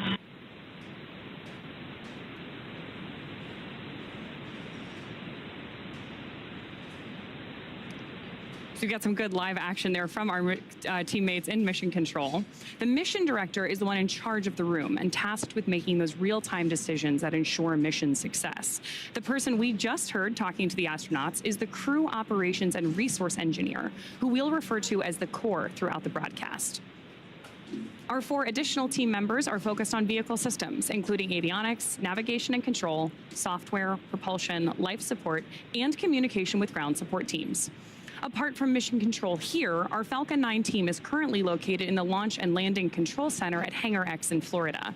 So with less than an hour until launch, we are settling in for final checkouts, propellant loading, and launch. Back to you, Joseph. Thank you very much, Ronnie, and thank you for those updates as we are getting that live action in real time, and we'll continue to monitor those communications with the crew and everything surrounding Crew 11 and their launch here today. Now, NASA has its own team members at NASA's Mission Control Center in the International Space Station's Flight Control Room, and that's in Houston, Texas, where another teammate of ours for today's broadcast, Sandra Jones, you've heard from her earlier. That's where she's located and has been busy preparing the International Space Station for Dragon's arrival. Now, the team in Houston is currently working through their go, no goals and looking to confirm that the station is ready to receive Dragon Endeavour and the new crew. Now, following liftoff for the flight today, it's going to take about 39 hours, you've heard about phasing, so a good stair-step journey to get to the International Space Station, with Dragon flying autonomously the entire way. Docking is targeted for the early morning hours on Saturday, August 2nd at 3 a.m. Eastern at 12 a.m. Pacific time. And just like autopilot on a commercial aircraft, the crew always has the ability to take manual control of the spacecraft if needed. We are now at T-minus 58 minutes and counting down to today's launch. While we wait, let's check in with NASA's Sandra Jones at the Johnson Space Center to see how things are shaping up at Mission Control in Houston. Sandra, how's it going over there? Tracking copies. Go for 4.100 set. Welcome. And welcome back to Mission Control Houston here at the Johnson Space Center. Couldn't hear the call out for them talking in between. I think I heard a go for something. In the International Space Station is ready for the crew to lift off as they begin their journey to the orbiting laboratory. At the time of launch, the space station will be traveling 260 miles over the South Pacific Ocean.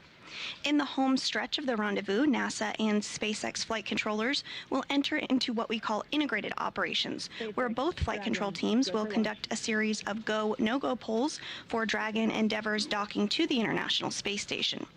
Rotational missions like Crew 11 help NASA continue to maximize the important research and technology demonstrations made possible only in the International Space Station's unique microgravity environment. The space station is critical for NASA to prepare for future commercial low Earth orbit destinations and to understand and overcome the challenges of long-duration spaceflight necessary for a long-term presence on the Moon and crewed missions deeper into the solar system, including on to Mars. Now, here's a closer look at the mission and what Crew 11 will have to look forward to during their stay aboard the International Space Station.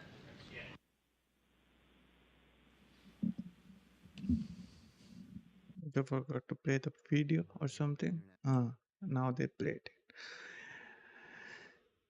Anyways, so we are just about to hear the final go for the launch of Crew 11 mission with the weather briefing as well for the main concern for today's liftoff, that is the ascent corridor recovery weather conditions, which is currently forecasted by the 45th Weather Quadrant will lay on a scale of low to moderate.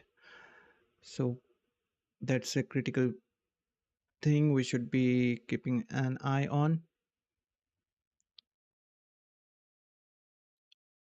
Today here at the SpaceX headquarters at the Hawthorne, California, Joseph is there.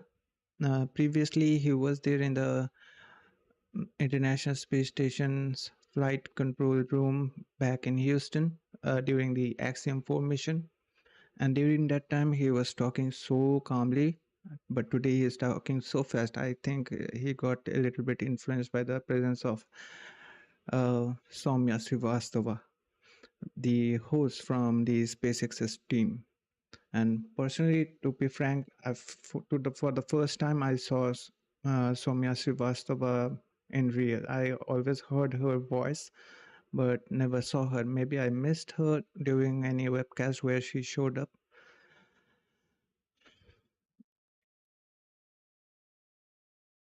Meanwhile, let me just check on the X if SpaceX provided any updates for the weather or something.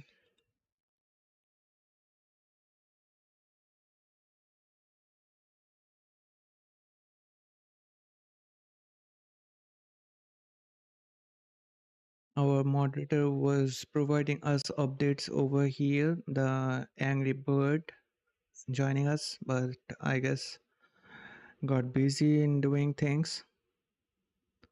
No more we are receiving updates from the Angry Bird. 3 hours ago for the weather, they said 90% favorable for today's launch.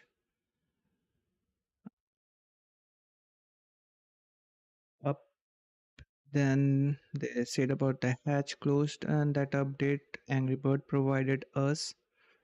Now, as of now, they didn't provide any update. Last update from them was just a reminder for that the Dragon supporting this mission, that how many times it flew before on which missions. So we will check back later. Let's listen to the mission audio feed. Artemis 2 mission, the rocket inside, will launch early next year. 4 astronauts around the moon. But we are focused now on that launch pad that you see right ahead of us, which is Launch Pad 39A and the Falcon 9 rocket with the Endeavour spacecraft on top of it. We've got 4 astronauts inside right now getting ready to launch to the International Space Station. And we've got Nick Hague, NASA astronaut, with us, co-hosting our launch broadcast today. And Nick, we have questions for you that have been coming in from social. Would you like to take a few more? I'd love to take a few. Been doing a great job so far, so let's put that next question up on the screen. This is coming in from #AskNASA. During CRS missions, these are cargo resupply missions with Dragon, I noticed that most of the time there is cargo in the trunk, but I never see any of the trunk during crew missions. Why is that? Yeah, the crew missions fly up with an empty trunk, and that's really a mass constraint so that we can get those people up there. People require a lot of clothing, they require a lot of food, and all of those supplies have to get on, and so that comes at the expense of something in the trunk. Great answer. T-minus 51 minutes. And well, about that question, Nick said it right about the mass constraint, and during that Crew 9 mission, when they got liftoff with Nick himself on board the Crew Dragon spacecraft, SpaceX had to have mass simulators on board the Crew Dragon spacecraft. That's right. This is one of the best viewing locations where our guests have an amazing view of the rocket at the launch pad off to my left here. And joining me is Secretary Sean Duffy, NASA's acting administrator. Secretary Duffy, did you have a chance to speak to the crew before they headed out to the launch pad? I did. I was behind the glass yesterday with them. Again, I would tell you they're right out of central casting. So smart, so personable, especially Mike, who actually flew on the shuttle missions. But this is Zena's first trip into space. So yeah, I got to talk to him. And again, they seemed a little nervous, but really, really excited. And today is the big day. I think they're just waiting for the launch and getting to the space station. Absolutely. We're all getting ready for that launch. As you get ready for your first launch as administrator, what would you like to say to the NASA and space community that continue to help pave the way to the stars? So listen, I think the team has been so impressive at NASA, but also our corporate partners, again, SpaceX, Blue Origin, Boeing, that are building the vehicles that get us into space. And again, when we go to the space station, critically important. But what we learn on these missions is what's going to get us to the moon, and then from the moon to Mars, which is, I think, the direction that NASA has to be. We are space exploration. Absolutely. As you get ready for your first launch experience, what have you learned from Crew 11, and what are you looking forward to learning as you lead NASA? Well, listen, I've learned that they're really well trained. I'm coming from DOT. The safety components that go into making sure these launches happen and happen safely is really, really impressive. The checks, double checks, triple checks. But moving forward, listen, I'm looking forward to Artemis. So a lot of people don't know Artemis, right? We're going to the moon. We're going back. And in America's 250th birthday, Artemis 2 is going to launch. We are going to go around the moon and back. We're not going to land in that one. But then Artemis 3, we're going back to the moon. We're going to land. We're going to stay for 6 days. The longest time before that was 3 days. And then from there, we're going to start deploying all of the assets we need to build our base. And we're going to stay on the moon. We're not planting our flag and leaving. We're going to stay learn, and then go to Mars. Again, there's critical real estate on the moon. We want to claim that real estate for ourselves and our partners, which is going to be critical to be successful in that mission. Absolutely. A lot of exciting missions coming ahead. I mean, you just mentioned one. I guess what should be that next exciting mission that the public can look forward to? Well, I think it's going to be Artemis 2, right? Again, going back to the moon. And again, sometimes you might think we already did that, right? We did that in the Apollo program. But what's happening with technology to get us there? It's revolutionary. And what I love is sometimes people go like, well, what does this mean for us on Earth? Why are we doing this? Well, there's the I must say that I feel right now to bow in front of Sean because currently being nominated by Trump for being the acting secretary or the administrator of NASA, he is accomplishing or saying that we should anticipate about the upcoming Artemis missions. So previously we heard that there are some risks related to the suspension of the Artemis 2 mission, while the agency, that is NASA, didn't stop working for any of its operations for the upcoming Artemis missions. But finally he is saying, and we know he got nominated by Trump. Previously Jared Isaacman was nominated, but due to some tensions going on, he withdrew that. But anyways, that's a good news. Thanks, Tony. That was an awesome interview with Senator Duffy. We are also really excited to see what Crew 11 does and accomplishes on their mission. But now let's bring it back to Mission Control here in Hawthorne, and the teams are continuing to prepare Falcon 9 and Dragon for launch. Falcon 9 is the first orbital-class rocket that is capable of reflight. Together, Falcon 9 and Falcon Heavy have completed more than 519 launches and over 448 reflights.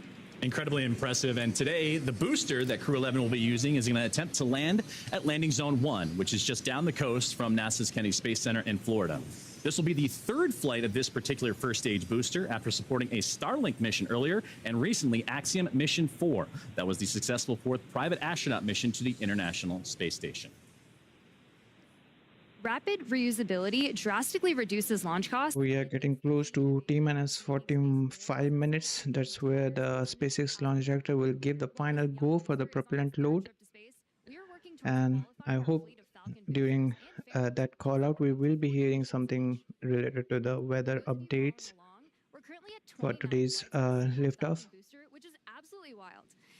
Increasing Falcon's flight count provides valuable information and data on repeated reuse, which is a supercritical element in making life multiplanetary.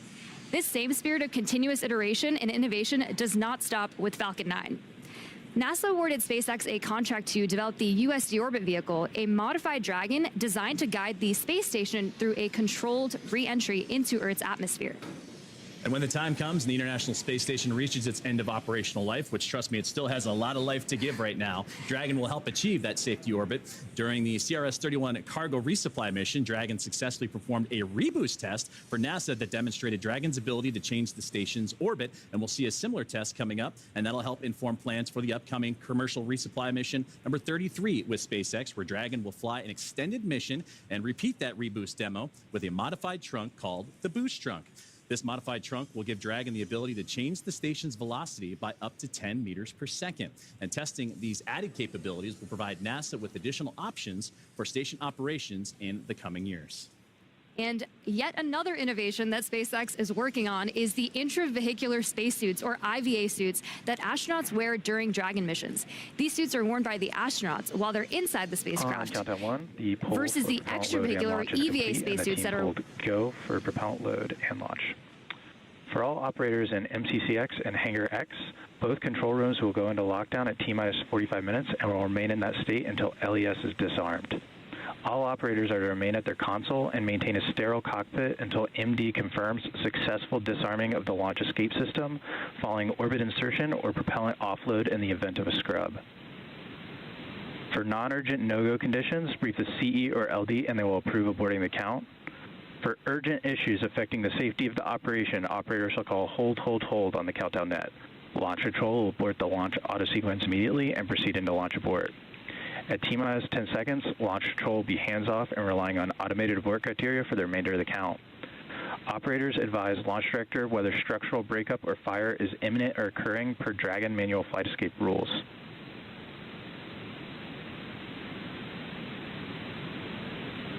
Launch control, you may proceed with arming the crew arm for movement. So we heard the call out, the final go for the propellant load, and also for the go of the crew access arm to retract.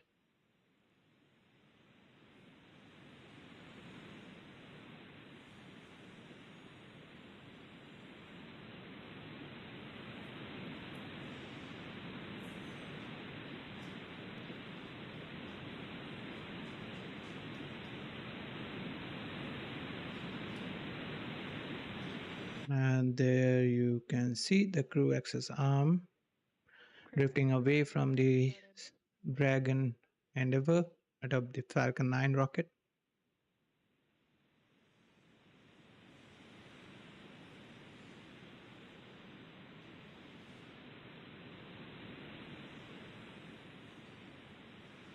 And we are watching the crew access arm rotate away from the Dragon Endeavour and the Falcon 9 rocket. That was an incredible view, Nick, from up high, 275 feet in the air. Yeah, and so as the arm goes away, that's really your first unobstructed view out those two windows inside the Dragon capsule. Unique to Dragon for Soyuz flyers, there were no your windows don't open until you get all the way up to orbit and come out of the fairing. So here you can see what the weather's doing outside for yourself. And there they are, strapped in, Crew 11. Our next big milestone. Crew access arm retraction complete. As we hear that the crew access arm has completed its retraction. Our next big milestone is to have the astronauts drop their visors and start up for Section 7 in their operations. SpaceX, you are go for Section 6. Close visors and arm launch escape system. Dragon copies. Go for Section 6. Closing visors and arming LES. They may have renumbered the procedures because in the past it was Section 7. That's we may not have gotten that update. But this is a critical moment indeed. And that crew access arm, it can rotate quickly back to Dragon in this moment. SpaceX Dragon, visors closed, arming LES. In this moment, in between, before they have the launch escape system fully armed. Indeed. So the commands that are available to Zena and Mike at the displays, we just heard the call outs back and forth between the Crew 11 commander Zena Cardman and the flight control back in the Hawthorne, California. They are go with the launch escape system to be armed. We saw previously the crew access arm to retract away from the Falcon 9, and following that event, both the launch control rooms will go, both means the SpaceX and ISS, NASA flight control rooms will go into a lockdown at T-minus 5 minutes, which we pass through and remain in that state until launch escape systems is disarmed. Before they start fueling, they will arm the abort system. What does it provide for this crew in this moment? Yeah, in this moment, it's its safety net. So the launch escape system is constantly trying to determine, is everything going okay? And it does that with looking at a bunch of different parameters. But as long as those stay within bounds, it doesn't do anything. But if something changes, or if there is a handle that the crew can initiate the launch escape, if that's activated, then this is going to separate them from that rocket and get them to a safe distance. And it's from the point right now on the pad all the way until they're in orbit. They've got continual safety net there to protect them. That capsule can get up in a hurry, too, as you were mentioning with these abort systems. They got to move quickly, going 436 miles per hour In a matter of 7.5 seconds, the Dragon can do that when it fires up its Super Draco engines if it were needing to get away from the pad in a hurry. Yeah, absolutely. You want to. We're about to load the rocket full of fuel and oxidizer. Currently, you can see on the left-hand side of your screen the 4 crew members with their visors closed as they are in middle of arming the launch escape system. As long as everything continues nominally, it's our hope that that system will not be needed today. As we march towards loading those propellants Nick was talking about, that begins at T-minus 35 minutes and counting. Another big moment when they start flowing RP1, Rocket Propellant 1, which is a refined form of kerosene, similar to jet fuel, as well as that oxidizer that together produce that 1.8 million pounds of thrust to lift that rocket and the crew into space. Yeah, it's definitely an important moment, but it's also an exhilarating moment because this is when you start to hear the rocket come alive. The pumps and the fluid moving and the vibrations and it's, you know, Dragon starts to have a personality, if you will. You can hear those sounds, right? Valves moving and clicking. You feel it, yeah. You hear it, you feel it. T-minus 37 minutes and counting until liftoff. We're just 2 minutes away from beginning to load propellant into the Falcon 9 rocket. If we get a final go for the propellant load, you can say partially it's we are heading towards the liftoff and we can anticipate a liftoff without an issue. But still, the teams will be monitoring for any issues that can show up in the last minute of count. And you can see even now, Nick, the sea breeze from the cool ocean starting to create. Tanks are venting for the start of propellant load.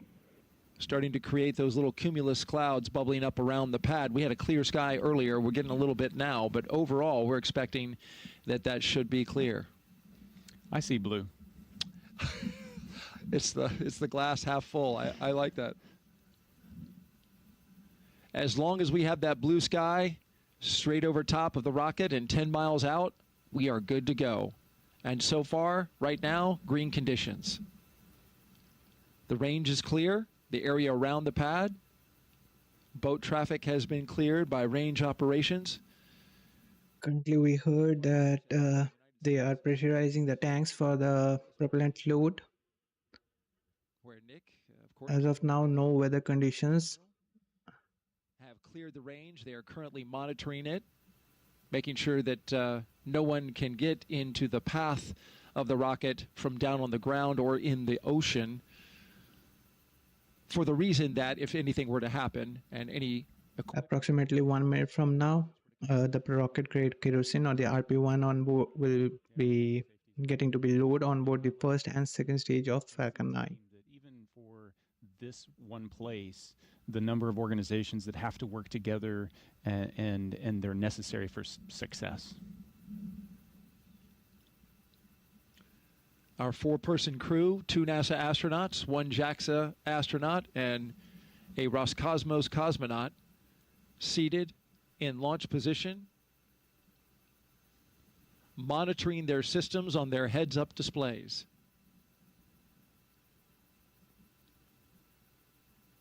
In the foreground on the right, that is a launch tower for Starship, the vehicle that SpaceX is currently testing and developing for use, among other things, in the human landing system for NASA. The launch auto sequence has started. And that's the call. That's a good call out. Launch auto sequence has started. Flowing into the rocket. And now we are on an autonomous timeline counting down to 0 at 12:09 p.m. Eastern Time. This is a good milestone. It really signals that we're going to space. Yeah, it's the clock is definitely ticking. Up to this point, the crew's been strapped in for a little more than 2 hours. There's been margin built into the schedule just in case, the side hatch doesn't pass its leak check or a suit doesn't, whatever pops up, we've got a little margin. As we get closer and closer to liftoff, that margin disappears. And so now we're on a pretty tight timeline all the way down. Right now we started to begin the loading of rocket-grade kerosene or the RP-1 on board the first and second stage of Falcon 9. At the same time, that is back in T-minus 35 minutes, the super chilled liquid oxygen load is also started on board the first stage. This is the moment they've been training for, a year in the making for Zena Cardman, who's essentially trained twice, even longer than that. They have been looking forward to this moment for so long and training so intensely, and here it is upon us. Yeah, and the time for reflection was in those 2 hours leading up to this point. At this point, now it's the mental rehearsing. They're chair flying exactly what's going to happen during the next 10 minutes when they lift off, and all the different things that they're going to need to do, as well as the couple few activities that they're going to have once they get to orbit. Chair flying. That's what our astronauts are doing right now, and we'll stay with them as we count this down. For now, let's send it out to SpaceX in California. Currently, we are loading the RP-1 on board both the stages, and the LOX load on the first stage. Next major milestone will be T-minus 16 minutes, where we will start loading the liquid oxygen load on the second stage. Director will inform the crew when loading of cryogenic helium will begin, first on stage 1 and then on stage 2 about 4 minutes later. Stage 2 RP-1 loading should wrap up at about T-minus 20 minutes and 30 seconds. Then, as we approach T-minus 16 minutes and 30 seconds, we should hear a call out that stage 2 liquid oxygen loading has begun. So with all of those consumables being loaded onto the rocket, if we have to call a hold for any reason at this point, like potentially due to weather, we would have to stand down and target our backup launch opportunity, which is tomorrow, Friday, August 1st at 11:43 a.m. Eastern Time. That's because we have an instantaneous launch window today. So let's take a minute to do a little orbital mechanics 101. An instantaneous launch window means that we need to launch at exactly the right time, and that's driven by our planned rendezvous point, which is the location where Dragon and Station meet in space. Right now, the International Space Station is orbiting the Earth at more than 17,000 miles per hour, and Dragon needs to catch up to it. That means we have to deliver Dragon to the correct orbit. We do that by timing its trajectory relative to the orbiting laboratory so that they're both in the same place in space at the same time. A precise liftoff time is crucial for hitting that rendezvous point. Now, again, that means that at this point, if we hear a hold called, we'll be standing down and likely targeting that backup launch opportunity tomorrow. For now, though, we're going to go ahead and hand it back to Soumya and Joseph to talk to us about West Coast recovery. Soumya? Thanks for walking us through that, Ronnie. We are now at T-minus 31 minutes and counting, getting closer and closer to getting our Crew 11 astronauts into space. Once their mission is complete and it's time for our crew to splash down back on planet Earth, they'll be heading to one of several targeted sites supported by SpaceX. Until recently, Dragon recoveries primarily occurred off of the coast of Florida. This year, SpaceX moved Dragon recovery operations off the coast of California to allow Dragon to complete its deorbit before safely jettisoning the trunk over the Pacific Ocean. When they return, Crew 10 will be SpaceX's third crew mission to splash down in one of the new locations. From 2 was the first back in April this year, followed by Axiom 4 in July. The new splashdown locations are near LA, Oceanside, and San Diego. The recovery vessel, Shannon, will be stationed in Long Beach to support the new West Coast splashdown operations. Spreading these supported sites across multiple locations helps to maximize the return opportunities, lowering the chance we'll have to wave off due to bad weather. And when the spacecraft re-enters, those in the immediate area may hear a brief double clap of a thunder-like sound known as a sonic boom. I can't wait to hear one myself one day, but to hear everything that's gone on and to move operations to the West Coast has been incredible to watch, both from a SpaceX standpoint and from NASA, to see the teams across the country working together, the International Space Station Commercial Crew Program. And like Nick mentioned earlier, there's an army behind every one of those movements and getting ready and preparing for these West Coast splashdowns. So it's going to be phenomenal to watch and see NASA's first crew mission return on the West Coast. Well, back to today's mission, Crew 11, as they continue to get ready to go. They're inside now half an hour until launch time. Let's take a look at more and a bit more and learn about the astronauts flying today. Again, they will be playing some video. So it's about less than 30 minutes to be precise, 28 minutes 54 seconds in to lift off for the Crew 11 mission. The prop load on the Falcon 9 began back from T-minus 35 minutes into the countdown.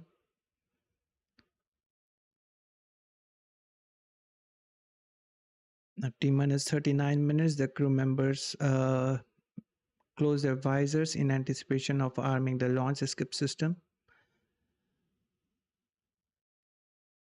T-minus 35 minutes mark, as I mentioned, the prop load begin where the rocket grade kerosene or the RP1 onboard gets loaded onboard the first and second stage of the Falcon 9, which is currently underway. At that same time, that is at T-minus 35 minutes mark, the liquid oxygen, also it's the super chill liquid oxygen, often referred as LOX, is loaded on board the first stage. Next up will be the T-minus 16 minutes mark, where it's the next event. We are looking into the pre-launch timeline, where we will be loading the liquid oxygen on the second stage.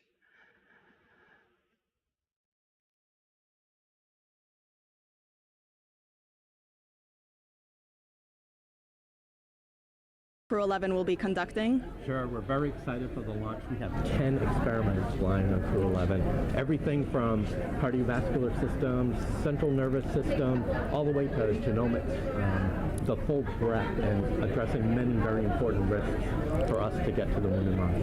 That's a lot. You know, speaking of the moon and Mars, Lori, how does the human research conducted on space station help us for those future missions to the lunar surface and eventually Mars? I'm so glad you asked that question. You know, a lot of times we talk about the future, you know, we're going to explore the moon and Mars. It's here. We are actually less than a year away from our first crewed launch, where we're going to send 4 crew out and around the moon for 10 days and bring them back. And then about a year after that, we're going to land on the moon. And we need to be ready, right? We need to be ready for the trips to the moon and then eventually to Mars. Our crew are going to need to be able to thrive in an environment where they're in microgravity, perhaps for as long as a year, and then we're going to need them to perform on the surface of Mars under 1/3 gravity and do their exploration activities. So we really need to understand how they're going to react and respond to that environment. And the experiments that are being done on space station today, it's such a unique laboratory where the kinds of things that Steve's talking about, we can study physiological responses to bones, muscles, blood flow. Mental health is an incredibly important part of this activity. And the experiments that we can do, for example, growing plants without soil, recycling water. If we have the ability to recycle water, maybe 98% of the water that the crew uses, that's less resources we need to bring along. And then sensors that can detect, for example, solar storms, so that our crew can take shelter or protect themselves while they're on their journey. So again, the experiments that are being done are incredibly important to our planning, which, as I said, we're launching in less than a year. We need to be ready. That's right. I mean, a ton of valuable research that we are gathering. You know, speaking then on, you know, the research for Crew 11, Steve, I heard, you know, there's a new experiment that's going to space station. Tell us a little bit more about that. Yeah, that's called manual piloting, and what that is looking for is the ability for the crew to land a vehicle on the lunar surface. So we're looking at the sensory motor aspects, balance, cognition, some of the things that Lori was talking about, and putting them all together, and we have a simulator that actually moves in all dimensions and allows the crew to feel like they're actually landing a spaceflight, a spacecraft, and we're doing that pre-flight. We have some devices on station where we can do in-flight measures as well as post-flight. So that will give us a great idea of what we need to do to prepare the crew to land on the lunar surface. That's great. I mean, Lori, tell us a little bit more about those benefits of traveling then beyond low Earth orbit now. Well, the reasons we're going to the moon and eventually the ability to establish a permanent presence on the surface of the moon, a base per se that we can go back and visit multiple times, is the science that we want to conduct on the surface of the moon will be incredible. We're going to a place that is totally different than where the Apollo astronauts landed, so totally unique environment, different lighting conditions, different geology of the rocks. We anticipate there is water ice beneath the soil in some places near the South Pole where we're going to land humans for the first time ever.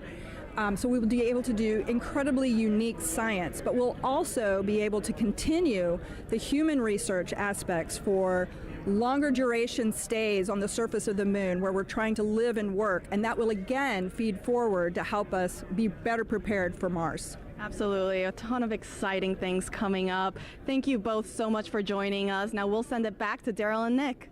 Thank you, Tony. Crew 11's time in orbit will teach us how to keep humans healthy in space for the long haul. Meanwhile, on the moon-facing side of NASA's work, Artemis II astronauts, including Commander Reed Wiseman, are training for a very different challenge, a 10-day mission around the moon. And before they launch, NASA and the Department of Defense are making sure they know how to get them home, even in an emergency. Here's Reed with a behind-the-scenes look. Really glad to hear that they are talking about the Artemis mission so actively and taking it proactively, because previously we heard the postponement, or maybe you can say canceling out the Artemis mission during the transitioning of the administration for NASA, as well as the President of United States. But I guess amid those budget cuts and everything, they are still keeping up with the Artemis mission. That's really an important mission for human to return to back on moon once again.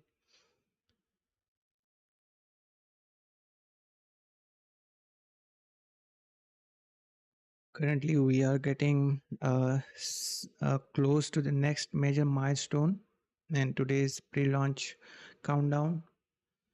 We are currently loading the liquid oxygen on the first stage back from T-minus 35 minutes. That's when we started to beginning the prop load both on the, that is the RP1 rocket grade kerosene fuel, both on both the stages. Now T-minus 16 minutes, we will start loading the second stage liquid oxygen. And next up will be the 7 minutes, T-minus 7 minutes. That's when we will chill down the 9 Merlin engines, which involves flowing a small amount of liquid oxygen through the plumbing and turbo pumps, which helps protect the Merlin engines from having any risk of thermal shock and any other potential damages during the startup sequence. At about 6 minutes before liftoff, the first stage kerosene tank should be full, and at about T-minus 5 minutes and a half, the strong battery track sequence will begin. That is 29 feet tall and getting ready for liftoff, and again, approaching 20 minutes away. At launch time, it produces more than 1.7 million pounds of... We are getting close to the liftoff, so just a quick break I will take so that I won't miss the launch with you guys as well. I'm just joining you guys in a while. Performs a gravity turn, which is a smooth Stage pitch 2, maneuver. RP1 load complete. hearing good callouts over the nets, which is a smooth pitch maneuver that tilts the rocket sideways to build up horizontal velocity. You may hear this call out about 10 seconds into launch as the vehicle is pitching downrange. And once the first stage completes its portion of the mission, it shuts down and separates. And a stage rocket like Falcon 9 sheds that booster to eliminate the weight and uncover the Merlin vacuum engine on stage 2. To reach orbit, the vehicle needs to go fast, hitting an orbital velocity of about 28,000 kilometers an hour. And that's just to keep it from falling back to Earth due to gravity. That's fast enough to lap the Earth in about 90 minutes or fly from New York to here in Hawthorne, California in under 10 minutes, which is about 7 times faster than the U.S. Air Force's SR-71 Blackbird. After stage separation, today's booster will be landing at Landing Zone 1 at Cape Canaveral Space Force Station. This particular booster will be returning to Earth for its 3rd time. The second stage takes over from there, powered by a single Merlin vacuum engine, also known as the MVAC. With its extended nozzle and optimized design, the MVAC drives maximum performance, producing 220,000 pounds of thrust in the vacuum of space. On today's mission, we'll light that engine 4 times before deploying the final payload into orbit. Now, so much of what makes Falcon 9 remarkable happens in flight. SpaceX for countdown check-in brief.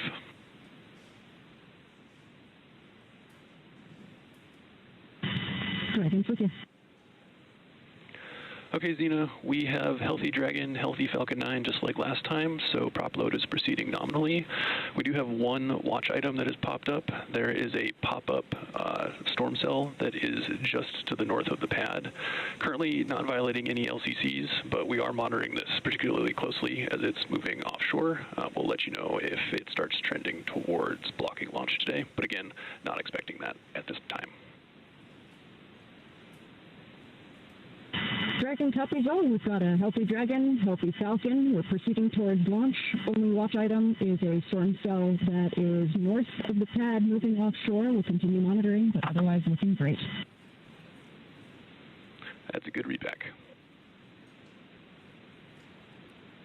And great communication. We just heard the call out between the ground teams back in Hawthorne, California, and the Crew 11 commander, Zena Cardman, that everything is nominal as of now, but a storm popped up close to the liftoff vicinity, but is currently not violating any launch weather constraint by launch weather constraints. So if and also they mentioned that if that will be the case, they will be aborting the launch for today, but currently they are not expecting that will be causing any issues for today's launch. But we can see the sky getting from blue to gray. Previously it was not such it was having such a good weather conditions back there, and we previously had the call out for stage second stage LOX load to start beginning. Next major milestone, T-minus 7 minutes. That's when the chill down of 9 Merlin engines gets underway.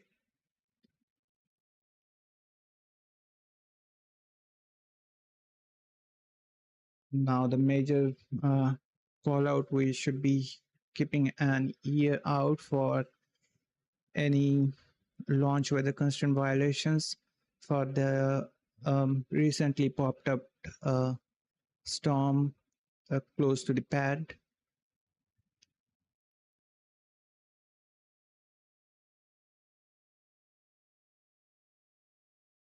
In general, a Dragon launch is considered to have no-go if the lightning or a rain or even a storm appears around 10 miles of radius from pad. So I hope that is not within that range. More than 1,000 experiments to space, as well as 70 crew members representing 20 countries. Our versatile Dragon spacecraft can autonomously dock with the International Space Station when outfitted with a docking adapter, which is just how it's configured for today's flight. And when it's not going to the space station and it's in free flyer mode, the docking adapter can be swapped out for a cupola, as it was back during the Inspiration 4 mission. Another option we have is the Skywalker hardware, which supports extravehicular activities or spacewalks as we did during the Polaris Dawn mission. And amazingly, there has been a Dragon in space for 1,358 consecutive days since Crew 3. Now with T-0 coming up in about 14 minutes or so, our teams are continuing to do a series of system checks to ensure Dragon and the Falcon 9 are ready, with fueling continuing to get underway. And again, we're monitoring that weather that the teams here at SpaceX are keeping an eye on and have been relaying up to the crew. So let's check in with Ronnie with the latest. Thanks, Joseph. So as you've heard, we are still on track for an on-time launch today, and we're monitoring lots of different factors as we get closer to liftoff. Most importantly, both Dragon and Falcon 9, of course carrying our Crew 11 astronauts, continue to be healthy. You heard that we've wrapped up Stage 2 RP-1 loading, and that Stage 2 liquid oxygen loading also wrapped up on time at about 16.5 minutes to go. The launch escape system is also armed. That's, of course, the system designed to propel Dragon away from Falcon 9 in the unlikely event of an emergency. And the Eastern Range is monitoring keep-out zones along the flight ascent corridor and is tracking no issues for today's launch. Weather continues to be a watch item, so we'll keep an eye on that. But for now, we are go for the 6th mission of Dragon Endeavour. It is a fantastic milestone for Dragon, and here at SpaceX, we could not be more excited. So to add a little something extra to our celebration, I've got our Dragon plush hanging out with me here in front of Mission Control. Now, this guy is not the zero gravity indicator for today's mission, but do keep an eye out for that once Crew 11 reaches orbit. This is, though, a fun nod to all the successful flights that Dragon has made and all of the crews that we have been so lucky to work with. I think this is a great way to celebrate today's flight milestone, and I really have appreciated joining you all. Thanks for joining me at the status desk for all of our coverage today. With that, go Dragon, go Crew 11, and I'm going to hand it back to Sandra for status update from Houston. Thanks, Ronnie. That plush is cute. I'm going to have to get one for myself. Back here in the International Space Station Flight Control Room at NASA's Johnson Space Center in Houston, teams continue to work around the clock to monitor activities aboard the orbital outpost. Leading the team inside the room today is NASA Flight Director Scott Stover. The team in Mission Control and the team in Hawthorne, as well as the astronauts aboard the International Space Station, will track the autonomous docking of Dragon Endeavour when they enter into joint operations.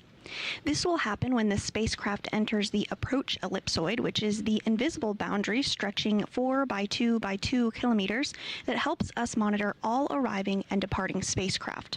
It's essentially the neighborhood of the International Space Station. Once docked, crew members in both Dragon and aboard the International Space Station will perform a series of leak checks and then will work to open the spacecraft's hatch for Crew 11 to float into the space station and begin their stay. We anticipate that the hatch will be opened about an hour and a half after docking occurs. When they enter the orbital outpost, crew will be greeted by the rest of the Expedition 73 crew and will come together for opening remarks. But for now, that's going to be all from us here in Mission Control for today, as the anticipation continues to build for launch in less than 20 minutes from now. So how's it looking on the Space Coast, Daryl? Well, we've got a mix in the weather. There's some clouds that are building, but so far still looking good, okay, for launch. It's a watch item at the moment, and so we're keeping our eyes to the skies. Also, this is a first for our broadcast team right here. An astronaut who once sat right here where Nick is sitting as a commentator is now minutes from flying to space. Zena Cardman was once in this very seat, the one that Nick Hague is sitting in now, less than a year ago. She was supporting Nick as he launched with Crew 9. She was originally set to command that mission, but when Crew 9 had the shift and had the change up of assignments, she had to step back to help get the team off the ground. And here's what she said, Nick, after watching you and your crew go into space. Every crewed launch that I have ever watched has really brought me a lot of emotion. This one today was especially unique. I think it was hard not to watch that rocket lift off without thinking, that's my rocket and that's my crew. But I also know that I'm not the only person who can think that. Of course, we have Stephanie Wilson here today, but I mean, there are many, many people who made this mission happen, and there are people on orbit who will be taking this capsule home. And it makes me very proud to know that I am one of many people who can say, that's my crew, that's my rocket. Makes me really proud, makes me feel very connected to this mission that we all get to take part of. Go Crew 9. an emotion-filled Zena Cardman in that moment, and she is going to give us some words any moment now. Dragon SpaceX, confirm crew displays are configured for launch. Your thoughts on hearing that after you launched? SpaceX Dragon displays are configured for launch. It is our honor, our privilege, and our choice to take part in something much greater than any individual, but it's the individuals who make this endeavor great. To each of you at SpaceX and NASA, to our partners at JAXA and Roscosmos, to family, friends, and mentors, you fly with us today. Arigato gozaimasu. Spasibo большое. Thank you. With gratitude and focus, Crew 11 is ready.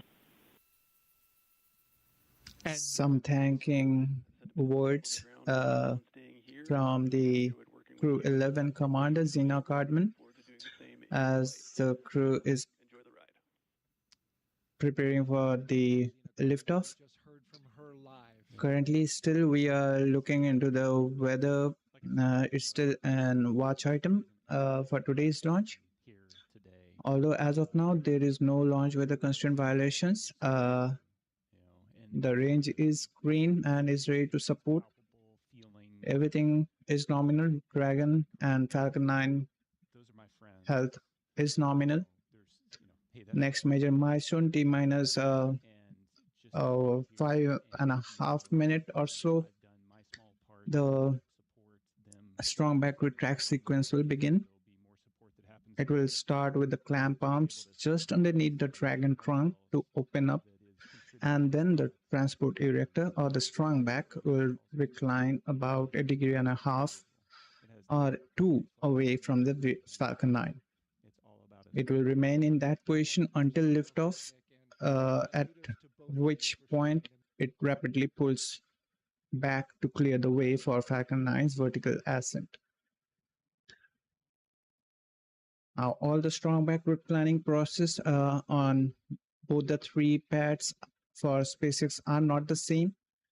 For here at the East Coast flights, we recline the strong back about 1.5 degrees away or 2 from the Falcon 9, but at Vandenberg we recline it about 13 degrees away from the Falcon 9. So next up is the strong backward track sequence to start up next, and the following that a major milestone, that is at T-minus 5 minutes or so, the Dragon will switch to internal power. That final countdown, and then after liftoff. These are SpaceX flight controllers reporting on the trajectory, speed, booster, and performance, and the key milestones, but there are some other calls that you'll hear the crew make as well, especially after liftoff. The crew will report out a few number and letter combinations which mark different abort zones throughout the flight up the eastern seaboard. The first two, 1A and 1B, are abort modes available. Started. And right on cue for the engine chill that has begun. And those first stage abort zones, again, 1A and 1B for that first stage. Next are 2A through E. Those will come into play once the second stage kicks in, though we'll only hear that 2A call. And diverting a little bit from the other... We got a right on time call out for the engine chill that happened at T-minus 7 minutes mark. Right now, we are currently chilling down the 9 Merlin engines, which involves flowing a small amount of liquid oxygen through plumbing and turbo pumps, which helps protect the 9 Merlin engines to receive any risk of thermal shock and damages during the startup sequence.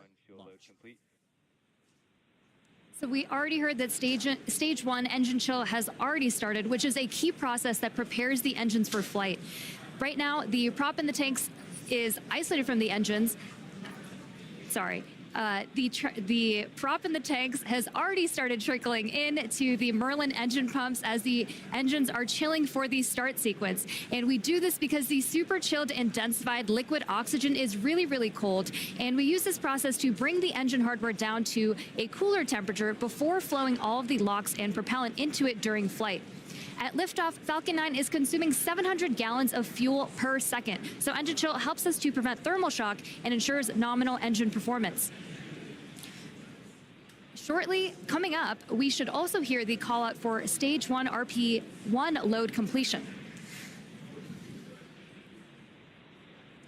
As you mentioned, engine chill is now underway. We're getting ready for those next call-outs that'll be coming up here shortly, as we are now almost 5 minutes away from liftoff, and that's where they're going to configure for terminal count, and that will be a call for Dragon to configure to terminal count and transition into internal power. Falcon 9 tanks are pressurizing for strong back retract.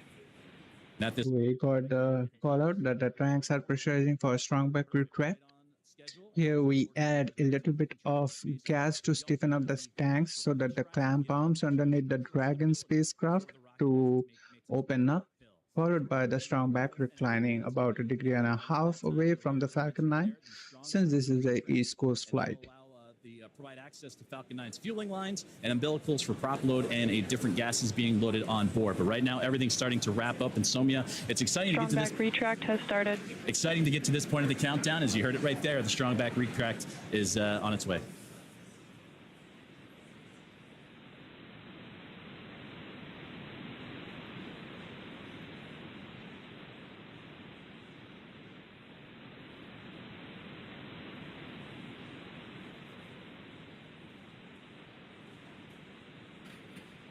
At approximately T-minus 3 minutes mark, the first stage liquid oxygen load should be complete, followed by second stage liquid oxygen load wrapping up at T-minus 2 minutes mark.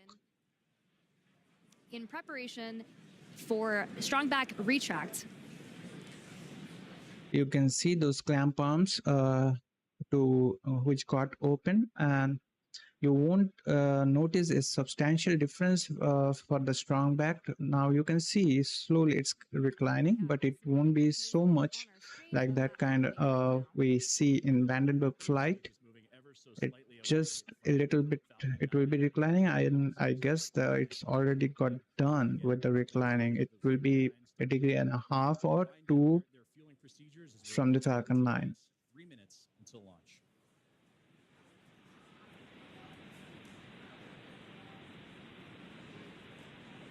Second stage loading will wrap up shortly after the first, and you've probably noticed those white clouds venting from around the rocket. That isn't smoke. Stage 1 LOX load complete. That's condensation. There we go. We got the stage 1 LOX load being complete. Slightly inside the tanks, some of it boils off, and that gas is vented to manage pressure.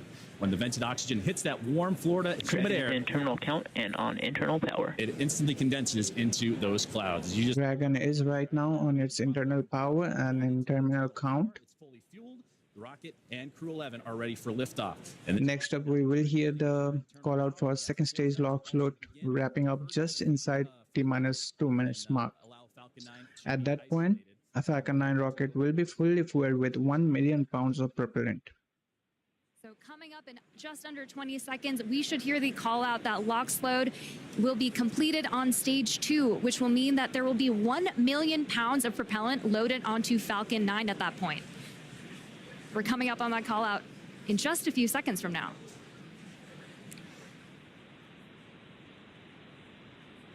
Stage 2 LOX load complete. Now that there we go, right on time. Stage 2 LOX load is complete. We are getting at T-minus 1 minute and 45 seconds. Next event we will be hearing for the That's making sure the transition to the ground gas closeout. That's where we will bleed the extra pressure that was remaining in the strong back tubing. ground gas closeouts have started. Expect loud venting.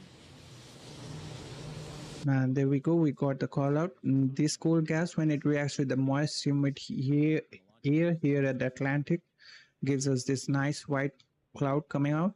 Next event, T-minus 1 minute, we should hear the call out that the flight computers on Falcon 9 are in startup and controlling the rocket for the remainder of the countdown.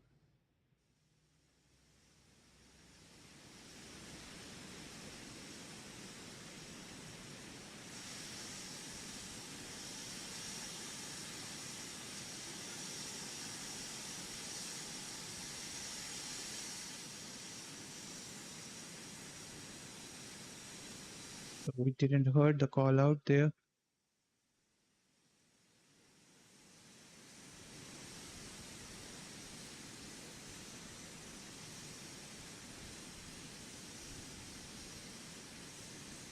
So as you've heard over the nets, that we did just have a hold called at the T-minus 1 minute mark.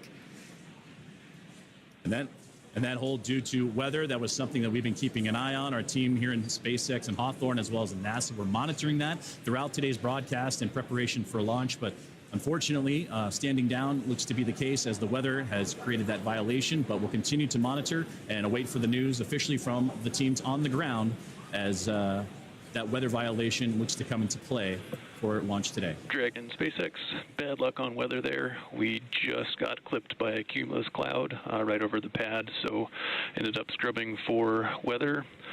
With that, you are go to proceed to 5.100 for launch scrub. We'll begin offloading the rocket. We heard that confirmation call out from SpaceX launch director that today it's a scrub for Crew 11 launch. Now they will be targeting tomorrow, that is on August 1st. Today is scrubbed due to the cumulus clouds just popping up right up at the top of the pad. So that's a bad luck for them for today's launch opportunity. And as this is an instantaneous launch window for crewed spaceflight to International Space Station, so we have to scrub the launch. And the launch is scrubbed for today. Once again, just a reminder, today it's a scrub for Crew 11 mission. Now the next opportunity for Crew 11 launch will be tomorrow, that is on Friday, August 1st at 11:43 a.m. Eastern Time.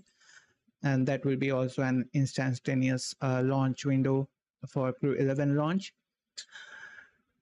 And we will be posting the new stream for Crew 11 mission launch for tomorrow's launch opportunity.